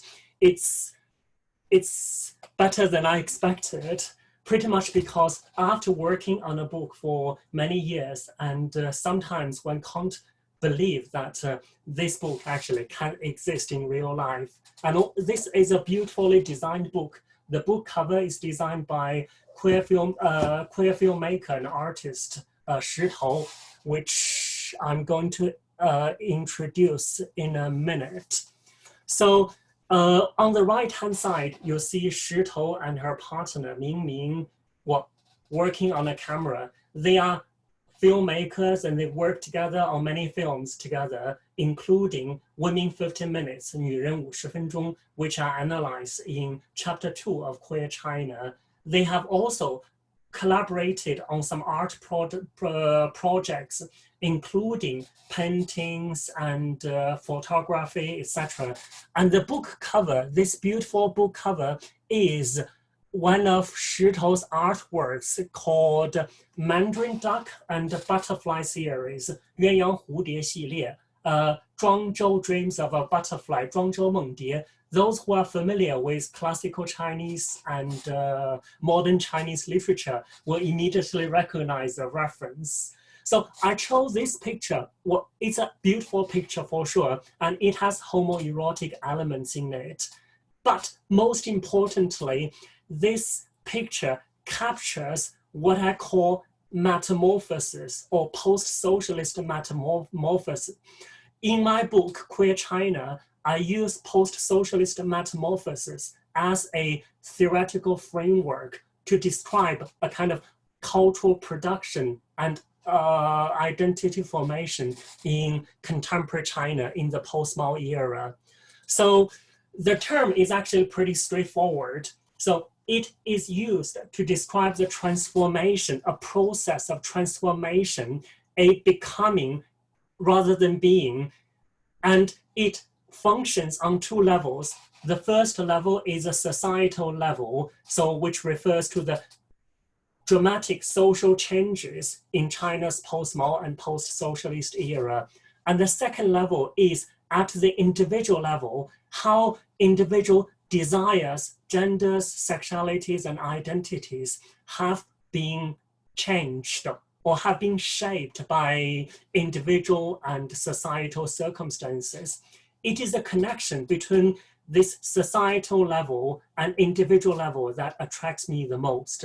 So therefore, throughout this book, I'm trying to delineate the different ways where those two levels, where those two processes of transformation are manifested and negotiated. To do so, I turn to literary and cultural works, such as films, literature, contemporary art, probably sometimes not even contemporary art. For example, paper cutting. Paper cutting is a traditional Chinese art used to practice in Chinese villages. And performances, including both performance art and theatrical performances.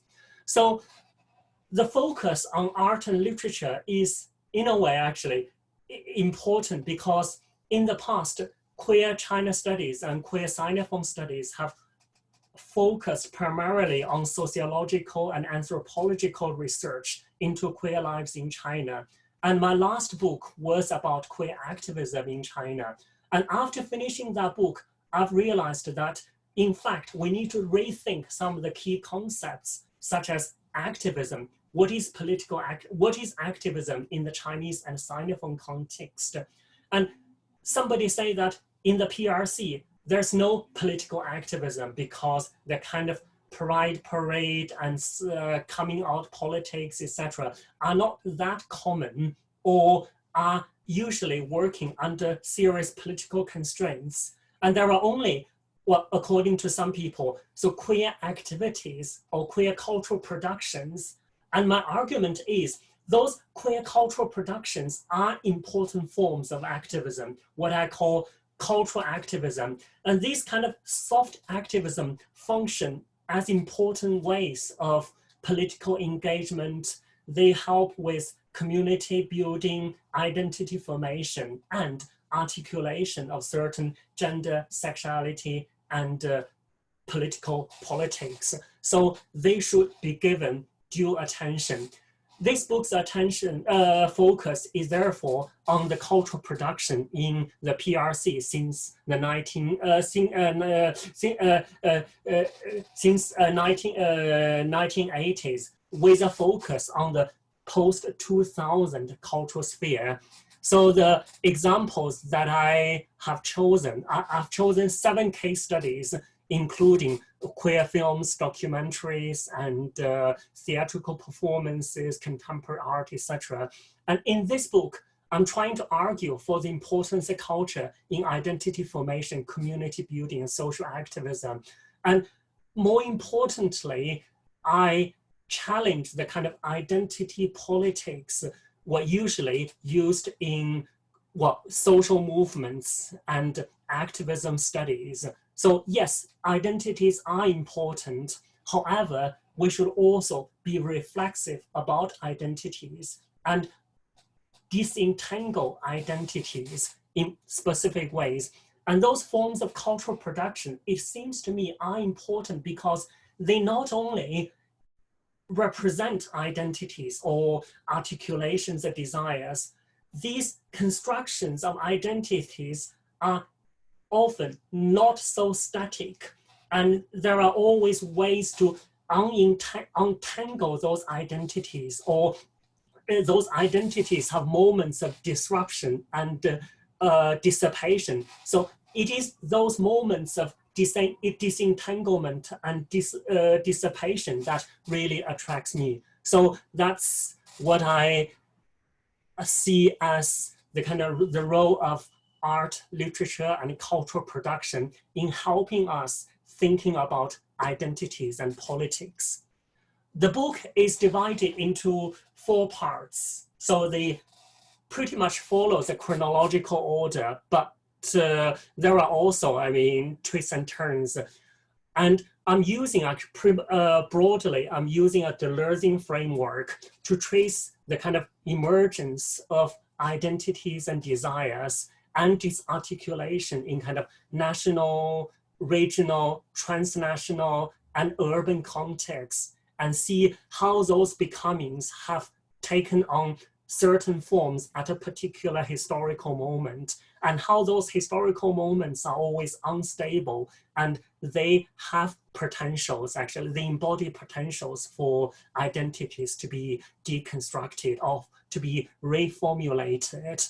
So the case studies that I've chosen include, of course, the first chapter is a historical chapter which traces the emergence of gay identity and queer desires in medical, sociological, and legal discourses in the 1980s to 90s. I remember that when I met Howard for the first time in 2008 at Harvard, at the Harvard East Asia Conference, I presented this chapter. So, well, about 10 years have passed.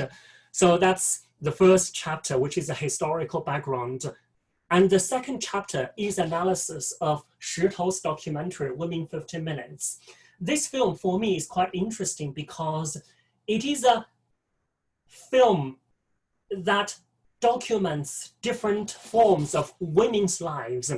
And the author, the filmmaker, because of the filmmaker's queer subject position and queer perspectives, and a lot of queer moments are captured in the film. So this film is really about identifying the kind of queer women's desires in the feminist discourses in post-socialist China. There are different discourses about women, including 女性, 女人, 妇女, and so on. So amongst all this proliferation of feminist discourses, queer desire was kind of imagined and discovered and represented in documentary films.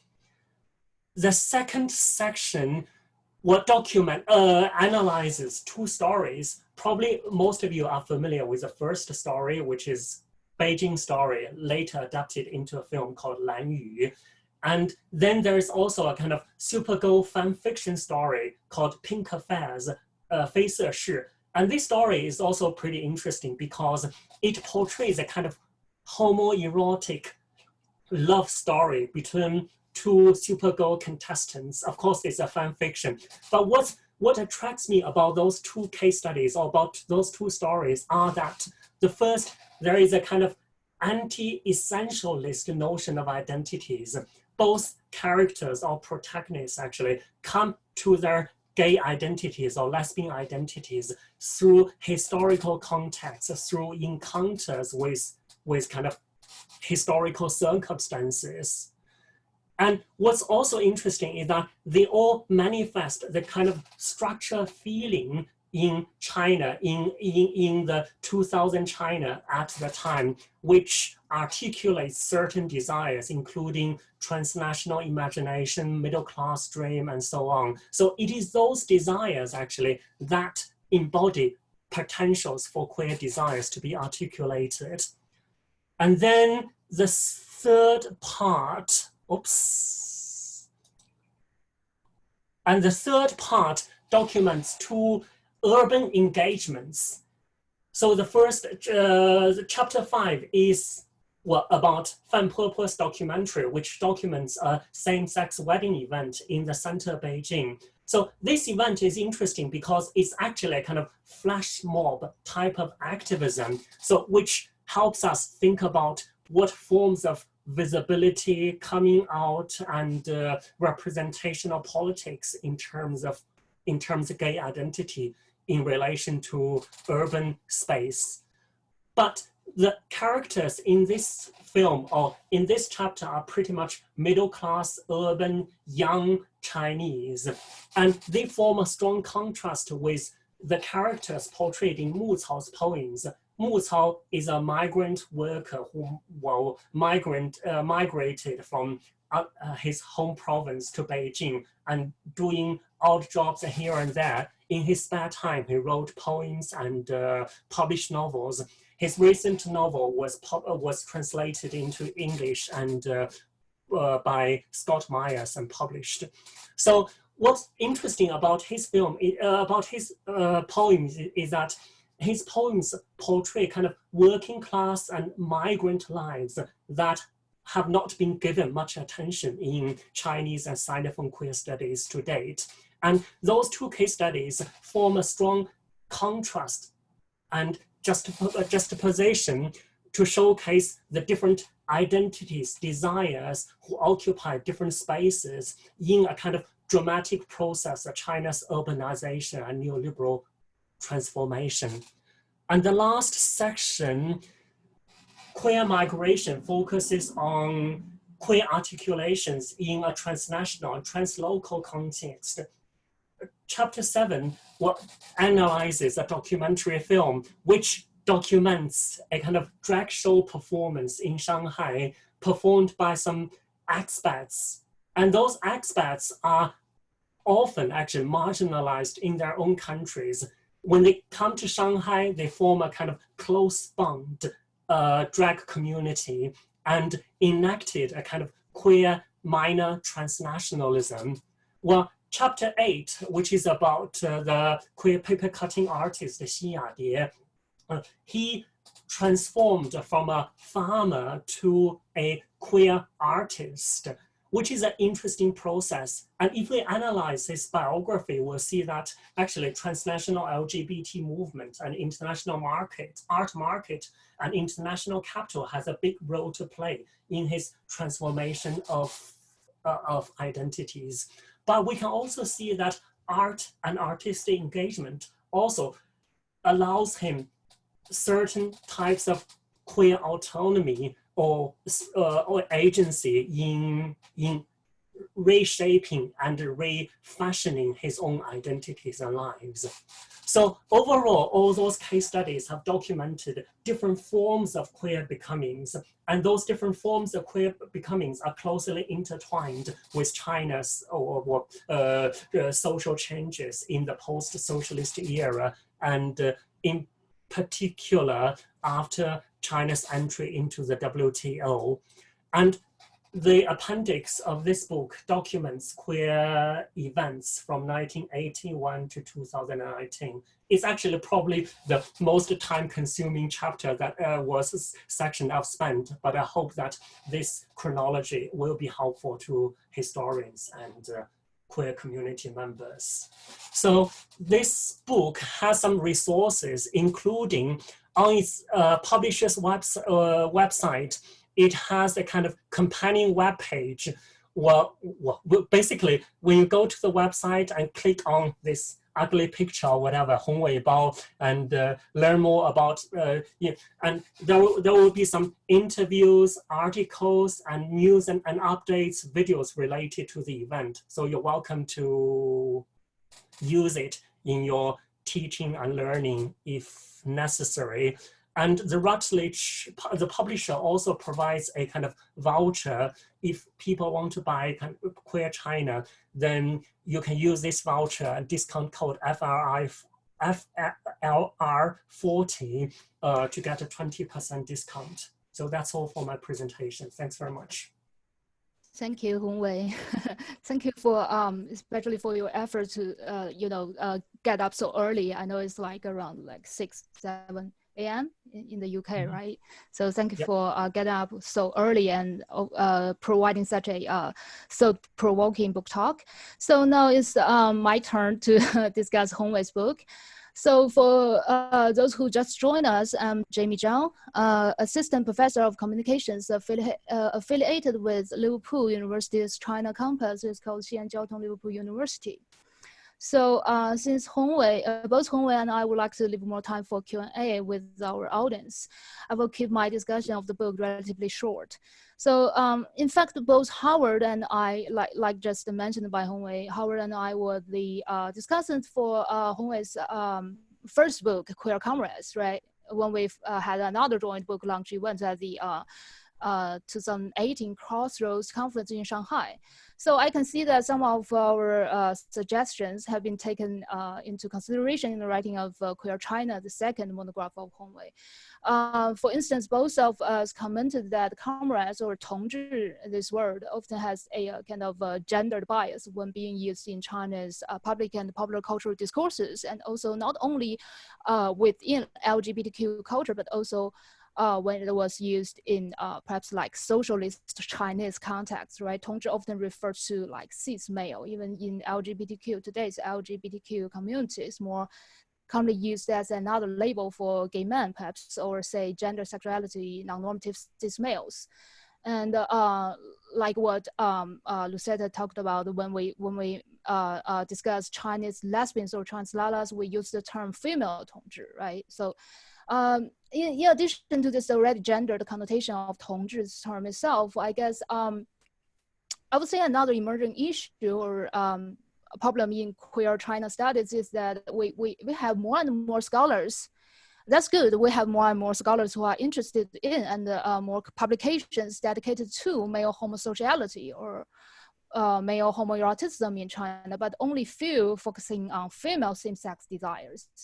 For instance, even in my recently published special journal issue with feminist media studies called Queer Pop in Post-2000 China, most of the papers included, as well as the abstracts I received in response to the call for paper, thank you, Hongwei, call for paper of this special issue are largely concerned with cis male-centered homoerotic cultural productions, despite we have local, cross-regional and transnational queer female celebrity and fan cultures for almost like 1 or 2 decades.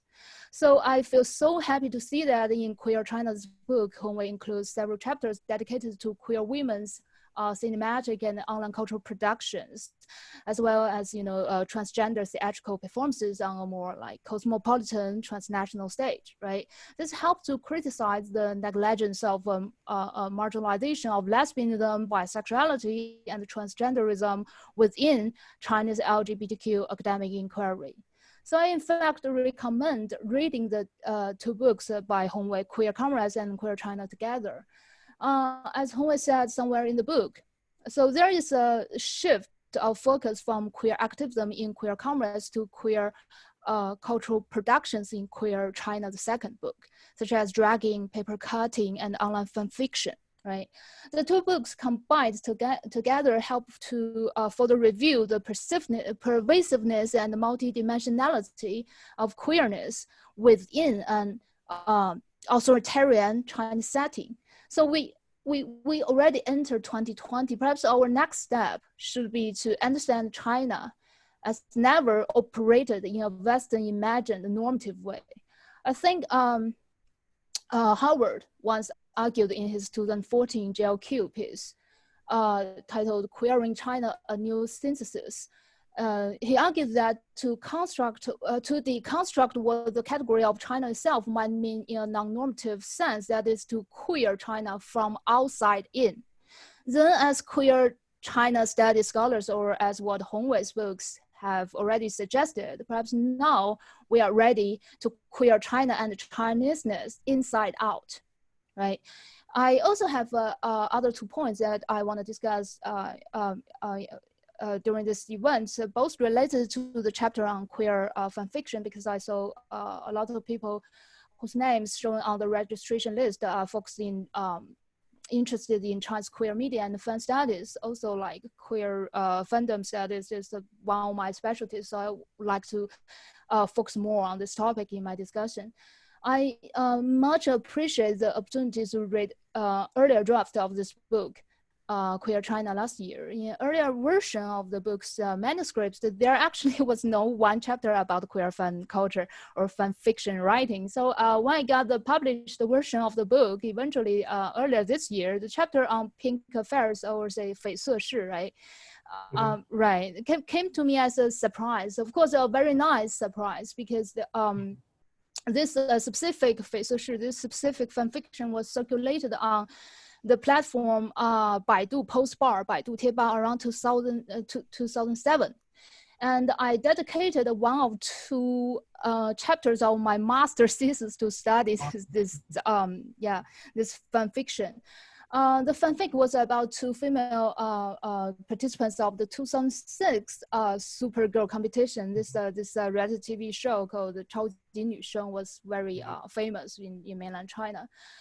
The fanfiction itself was so sensational in Chinese cyberspace at the time, because it's not just the so-called 小清新, this kind of little fresh girl romance story, but involves large portion of BDSM, rape, incest, and even detailed portrayal of female ejaculation.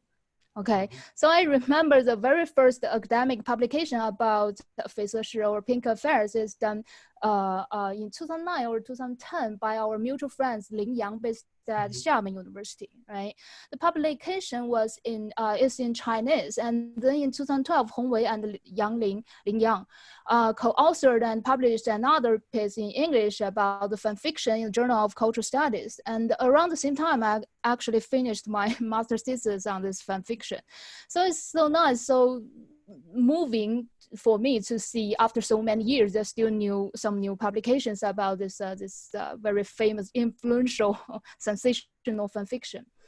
I feel one thing that might need further exploration related to this fan fiction, perhaps is Chinese media censorship itself. I think I raised this point during Hongwei's first book launch event at Birmingham City University back in 2018.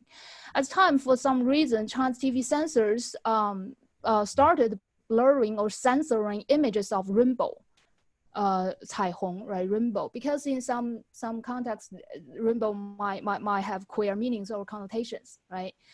So there are many studies believe that China practices a very strict rule to ban or eliminate homosexual content online or on TV or in film. In fact, that's not exactly true. The logic of what I feel is the logic of Chinese media censorship is more like something like I don't want you to feel it's sensitive, so it should be censored. But I want to ban what I feel or interpret as sensitive. 我不要你觉得，我要我觉得, right? This kind of a mentality or logic. Take for example, 绯色事 or pink affairs, this fan fiction is a female homoerotic fanfic that was not originally censored on Baidu, but only being censored after the author circulated some chapters with heavy portrayals of female sexual encounters. For instance, the part depicting female ejaculation was removed from the post bar. And some fan readers asked on that thread, on that platform, what's going on in the story, because they sort of missed this part of the storyline. And some others who already read it before it got removed, they drew a picture and posted on the post bar. They drew a picture showing a hand squeezing an orange. So the orange juice just like, ejaculating, right? So the picture actually didn't get censored, partly because, I don't know, perhaps many people at the time didn't get what the picture means. So my point is, for one thing, when we study Chinese media censorship of homosexuality, we need to perhaps think about what's being censored. Is the homosexual content, or the erotic pornographic content, or the queer connotations of the images or texts? For another, we might need to better understand it is because China's heteronormative, heteropatriarchal cultural environment in general for example, it's a media censorship system also structured in a heteropatriarchal manner. Perhaps some censors do not even know what female ejaculation is, right? Because of this kind of heteropatriarchal environment, social cultural environment, the queer cultural producers eventually have this kind of compromised spaces and opportunities to express queer desires, right? Mm-hmm. So that's about media censorship. Another issue I want to take up is the categorization of this kind of queer fan fiction. In Hongwei's book title, lesbian literature was used, right? Is used, but I wonder if lesbian literature can be used to describe pink affairs, this kind of queer fan fiction or queer fan productions. If it's lesbian literature, then who are lesbians? The writer, the fan readers, or the two protagonists in the story? I personally feel that queer might be a better word to describe this kind of this fiction genre. You can see from the writer's name and her writing style, which in fact, the writer's name is Clockwork Orange 521, 发条乘521, right? Which in fact highly performative and hybrid, actually clearly appropriated from Stanley Kubrick's famous SM film, 发条乘, right? And the writer has many famous sentences, in fact, adapted from famous Chinese and Sinophone fiction writers. For example, I remember one of my favorite sentences from Pink Affairs is 我要很多很多的爱，如果没有很多很多的爱，那么就要很多很多的钱. This sentence actually in fact from the writer Yi Shu, her 1979 fiction 喜宝, right? Also, the writer Clockwork Orange is still active now as a BL writer. She writes both BL and GL, right? After writing about Supergirl's participants, she moved to write about Happy Boys. 快乐男生 is another reality TV show in China. Writes about this kind of male participants in Happy Boys competition. And more recently, I saw her publishing fictions about participants of the 2018 celebrity manufacturing reality TV show, Idol Producer, 偶像练习生, writing about perhaps like the Fan Chengcheng and the Zhu Zhengting. Fan Cheng is the young brother of Fan Bingbing, right? Anyway, so this kind of identity, or rather position to imagine and write about both like female and male homoeroticism, I do believe it's sort of a queer. It's queer to some extent and deserves further exploration. Of course, this is not only about Clockwork Orange, this one writer, or more, but more about how to do future Chinese queer fan fiction, queer culture studies, and or how to understand queer in Chinese fandom studies, right? And one last thing I would like to highlight is doing queer research during the COVID-19 situation. Actually, this mentioned by Hongwei during our previous conversation. I know Hongwei has another book forthcoming, the third book, right? A monograph forthcoming in 2021, perhaps. Not sure if you will address something related to COVID-19, but I believe LGBTQ cultures, in fact, play a very crucial role in this global pandemic situation, though not necessarily the so-called positive one. I remember, for example, in early May this year, South Korean media blamed gay people for the various outbreaks in gay clubs. And also earlier this year in somewhere China, HIV positive people were not able to get their treatment because one of the most effective drugs for COVID-19 was rumored to be a HIV antiviral medication, right?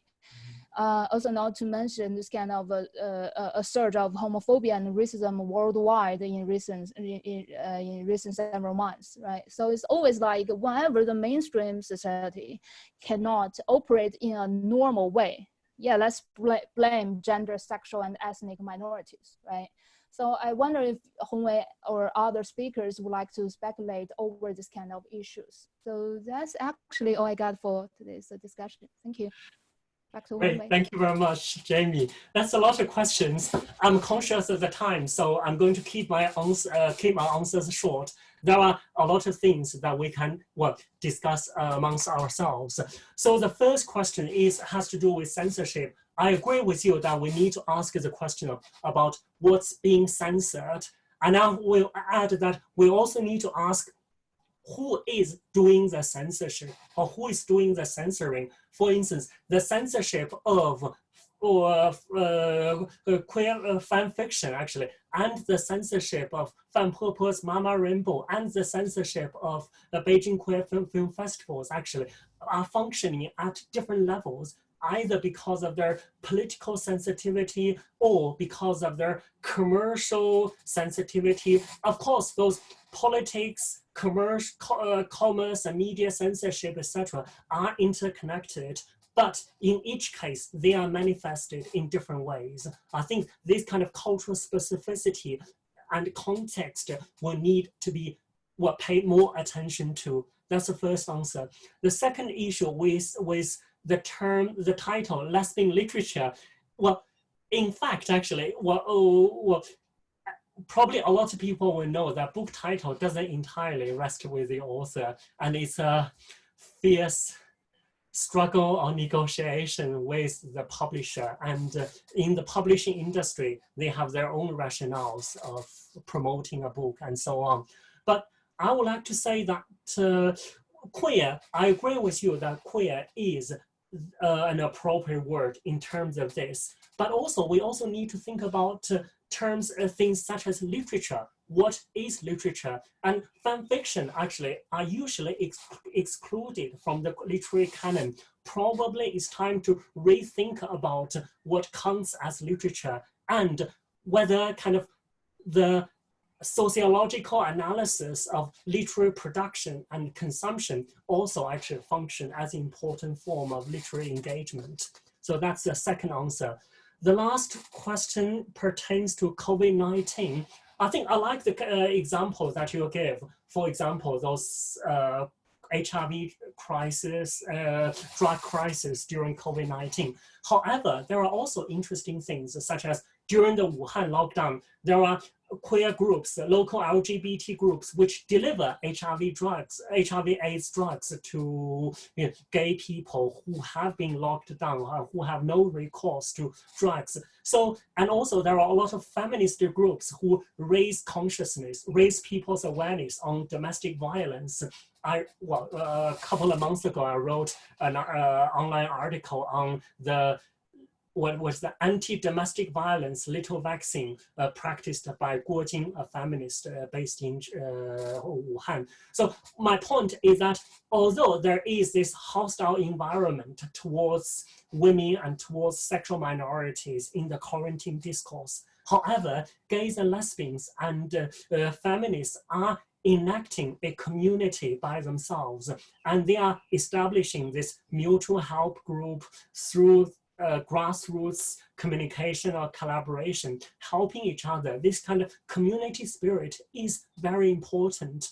So my next book is exactly about this community spirit. So my next book is tentatively called Queer Media, Queer Community Media in China. So which documents the emergence of queer community media, such as zines, pages and leaflets, etc., to today's documentary films and much less so actually gay dating apps. And I document this process of grassroots engagement and how they negotiate with the state and with the market and so on and so forth. So stay tuned. Thank you for Hongwei's response. So I actually got some questions from the audience. I got one question from Scott. He asked, have there been any cultural artifacts created by ethnic minorities that explore queer themes, and how would these artifacts be positioned within the larger discussion of queer Chinese identity and performance? Okay, that's a great question.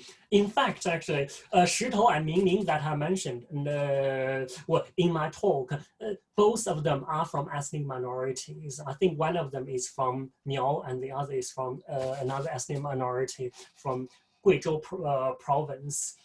However, I think both actually do not talk about ethnic identity that much. Well, although in Women 50 Minutes, there is engagement of well, ethnicity issue.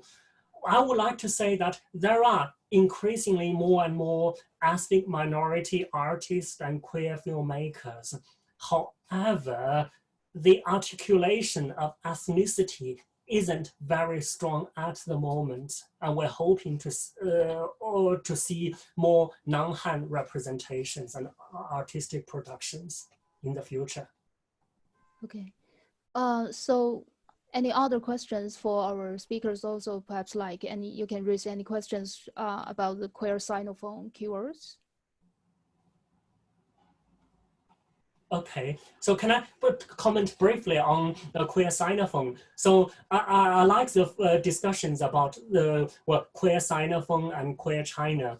I know that in China studies and in Sinophone studies, China studies and Sinophone studies are often seen as binary opposites. However, when it comes to queer issues, queer communities, queer Sinophone and queer China shares similar community spirit and political engagements. So we're all fighting the kind of enemies of heteronormativity, state violence, etc. So there are more possibilities for coalition building and articulation. And indeed, if you look at queer activism in the PRC, from the beginning, the Sinophone communities have played a very important role in queer activism in China. So I can see that queer Sinophone and queer China as a good political ground for coalition building. So that's my short response. Any responses from the queer Sinophone group?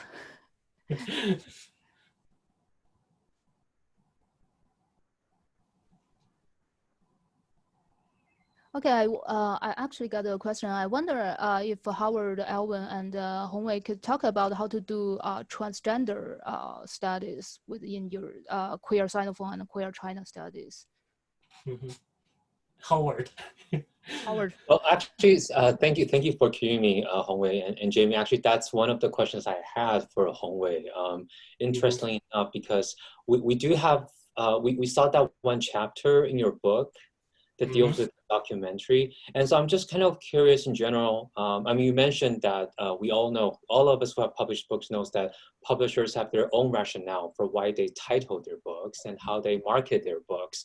But given that your book is, you know, some subtitle is very specific, lesbian and gay, how do you think that this folding of a specific chapter on trans works out? Is there a tension in your kind of mentality or mindset of how this works out in the book? And, you know, because trans is not exactly the same as lesbian and gay. So, I mean, so just kind of open question about how you dealt with that.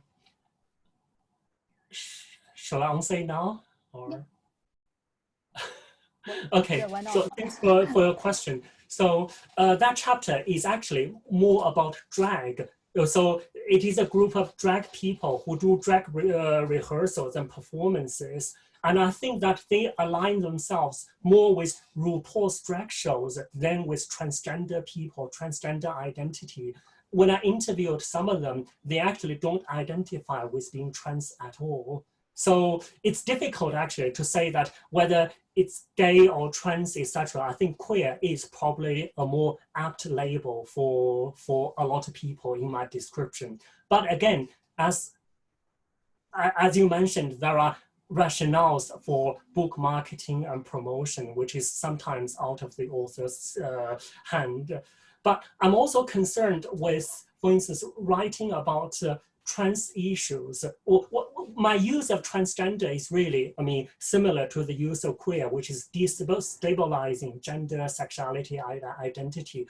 However, I always detect a kind of subject position in there. So when gay and lesbian people, queer people actually purports to speak for trans people or write about trans issues, would there be a concern of, for instance, I mean, identity politics, or what is your consideration?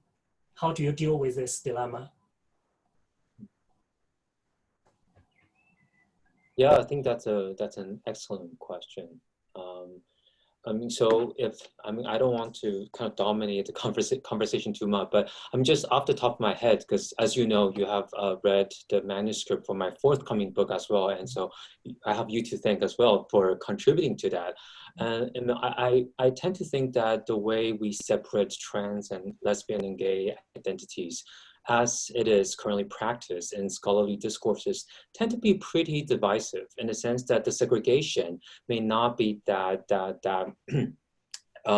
neat, right? So thinking about Ludo's presentation, for example, you know, there's some drag going on there. It's not entirely clear if those actresses identify as trans, but maybe this actually brings us to closer to the heart of the problem, and that is that maybe we have been too preoccupied with a specific definition of trans or transness, in the sense that it has precludes us from thinking about the connections and affinity between different kinds of gender and sexual minority populations.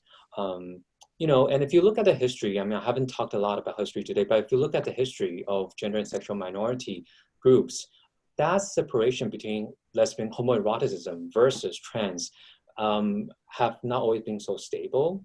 So at the same time, I'm very sympathetic with this concern that you're raising, that maybe it doesn't always make sense for people who self-identify as lesbian, gay, or queer to represent or talk about subject positions centered on trans, just because there's a very basis of different kinds of identity subject formation.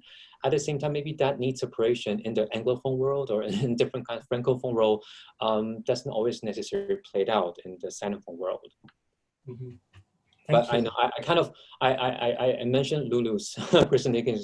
She hasn't really had a chance to chime in, and maybe this question on trans and homoeroticism and lesbian gay subjectivity might be something that you also want to address, only if you want to. Yes, I think there are more discussion in my chapter. Can you hear me? Okay, yes. Can you hear me? Okay. There's more discussion in my chapter about the queer desires. Actually, I think I have a quite a extensive discussion of what is queer reading and what is queer desire in my chapter. I think although all of my informants in this project, they are lesbian or large identified. Some of them are bisexual, some of a few are queer. But from my own field work, like I went to the performances of Takarazuka in Japan, I can see that in the theater, actually there are fewer, I shouldn't assume their sexualities, but there are fewer straight-looking men in the audience. So, and also from the literature of Takarazuka studies, and there are strict male fans of Takarazuka. And I think for those strict male fans of Takarazuka, they can also get the pleasure of queer reading, while they have the potential to have queer reading of those shows, or they can have the potential to generate queer desires. So it is, I think it's regardless of the sexual identity or gender identity of the audience themselves. I think everyone can generate queer desires or have queer readings of the text, the cultural text concerned. Yeah. Okay, so we actually got another question from Phoenix. And everyone see the, so I'm gonna read it out. think that's see if there is any specified person in the history of fighting for Sino-queer rights, such as Marsha, a black trans woman at Stonewall, who threw the first break. The first Pride was a protest. And if there has been any similar search documentation for such a person event in Sino-queer studies. Anyone want to chime in? Can I? Oh, I'll be already. Yeah, Hongwei, please. Okay, so well, I think that I would recommend the last chapter of Queer Comrades, which kind of documents a kind of police whatever gay man clash in Zhongshan Park in Guangzhou. However, the question that I raised in that chapter is how do we think about historiography in Chinese and Sinophone queer history? Should we actually think about it in the same trajectory as the kind of post-Stonewall Western kind of historiography? So it's possible that such kind of Stonewall moment will arrive, but that shouldn't be the kind of theoretical basis that we are thinking about things. Each societies and culture, societies have its own articulations of queer rights and activism. So which is essentially what my second book is about, which is to argue for a kind of context-specific and culturally sensitive way of doing activism, which doesn't necessarily map neatly into the kind of Western experience. Okay, thank you, Hongwei. Alvin, do you want to elaborate your answer to the question? Alvin? You need to, yeah. Yeah, in terms, just some minor notes in terms of, I'm thinking about Hong Kong cinema. There were a lot of sort of cross-dressing theme in the films of Peter Chan, and of course also martial art films that deals with transgender issue.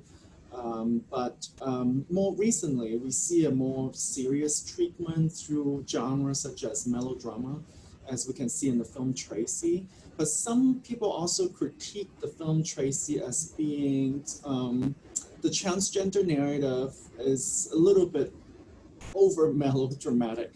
But I would, the other connection though that I do like about the film Tracy is that it does connect the Sinophone connections, right? The self-narrative of Dai Hong, the protagonist, transgender transformation narrative is linked to his childhood homoerotic bond for his high school classmate. And then the death of his sort of unreconciled queer love or gay male desire is what triggers his transgender journey into Tracy later on, right, into becoming Tracy. So I think that's something quite transnational and also connects male homoeroticism with transgender and help us sort of unpack it a little bit more. And the more recent film is A Woman is a Woman, which is a more, you might say, kind of identitarian transgender film that very much insists on, you know, a trans woman is a woman, right? It takes that stand quite clearly. But what is interesting about this film is that it now sort of spans a cross-genre possibility. Mimi Wong, the director of that film, the producer of that film, the director is Macy Chun. They are planning to stage a photo exhibit and sort of fashion show. So you see how there is, I'm still thinking about this more, but there is an increasing connection between cinema and activism and also art exhibition. That is something quite interesting to look at. Yeah. Thank you, Alvin. Anyone want to respond to the non-binary representation in Chinese literature and academia? Well, maybe I can just say, I'll respond to that very, very quickly, because there's just so much. There's so many examples you can think of. We can think about the examples of eunuchs, for example, and even in the context of theatrical performance. I mean, of course, it goes all the way to the present day, but just there's so many examples one can think of. Not just the Dang actors of Peking opera, but also the Yue opera, right? There's also a lot of cross-dressing, non-binary examples as well. Also, if you're interested in the earlier period of literature, in Mingxing literature, there's a lot of different kinds of phenomenon. The Tanzi phenomenon practiced among female writers, but as well as male literati towards the end of the Ming period, a lot of them took on a more androgynous stance in response to the political ambiance and political changes. So I can think of a lot of different examples that can serve as a quick response to this question. Thank you, Howard. So there is one question for Hongwei, right? About Mu Cao's work. Okay, so the question is, how would you position Mu Cao's work, especially his novel Qi, in relation to his antecedents in queer fiction writing in the PRC? Does that signify a new phase of queer writing in China? Well, in China, actually, the queer writing doesn't have a long history. Well, of course, I mean, if you count, for instance, queer homoerotic stories in pre-modern China, then it does have a long history. But we're talking about the contemporary fiction, especially actually, in my research interest, which is a kind of post-Mao era. So in post-Mao era, so Cui Zi'en and Tong Ge and so on has created a lot of queer writings. And today, the Dianzazhi Gay Spot also, I mean, organizes queer writing workshops and publishes periodicals every year. So there has been increasingly more and more queer writing. Mu Cao's writing is queer writing, and it is special because his resources are more from what in literary critics Chen Bingzhong's words, it is evocative of what is that 批判现实主义 critical realist traditions. So he has read a lot of works by Dickens, Victor Hugo, and so on and so forth. So he hasn't used a lot of modernist elements, although he's also experimenting on styles. But because of his experience and subject position and the particular literary topics that he's engaging with, so his literary works has more similarities with 打工诗歌 or 打工文学, what is that, migrant workers literature? But this doesn't mean that queer literature should be defined in a certain way that is different from other types of literature. He is a unique voice in the emerging or burgeoning voice of queer literature, canon of queer literature in contemporary China. It's only when we start to document things count. So that's why that we need to write more about queer authors and artists. Okay, thank you, Hongwei.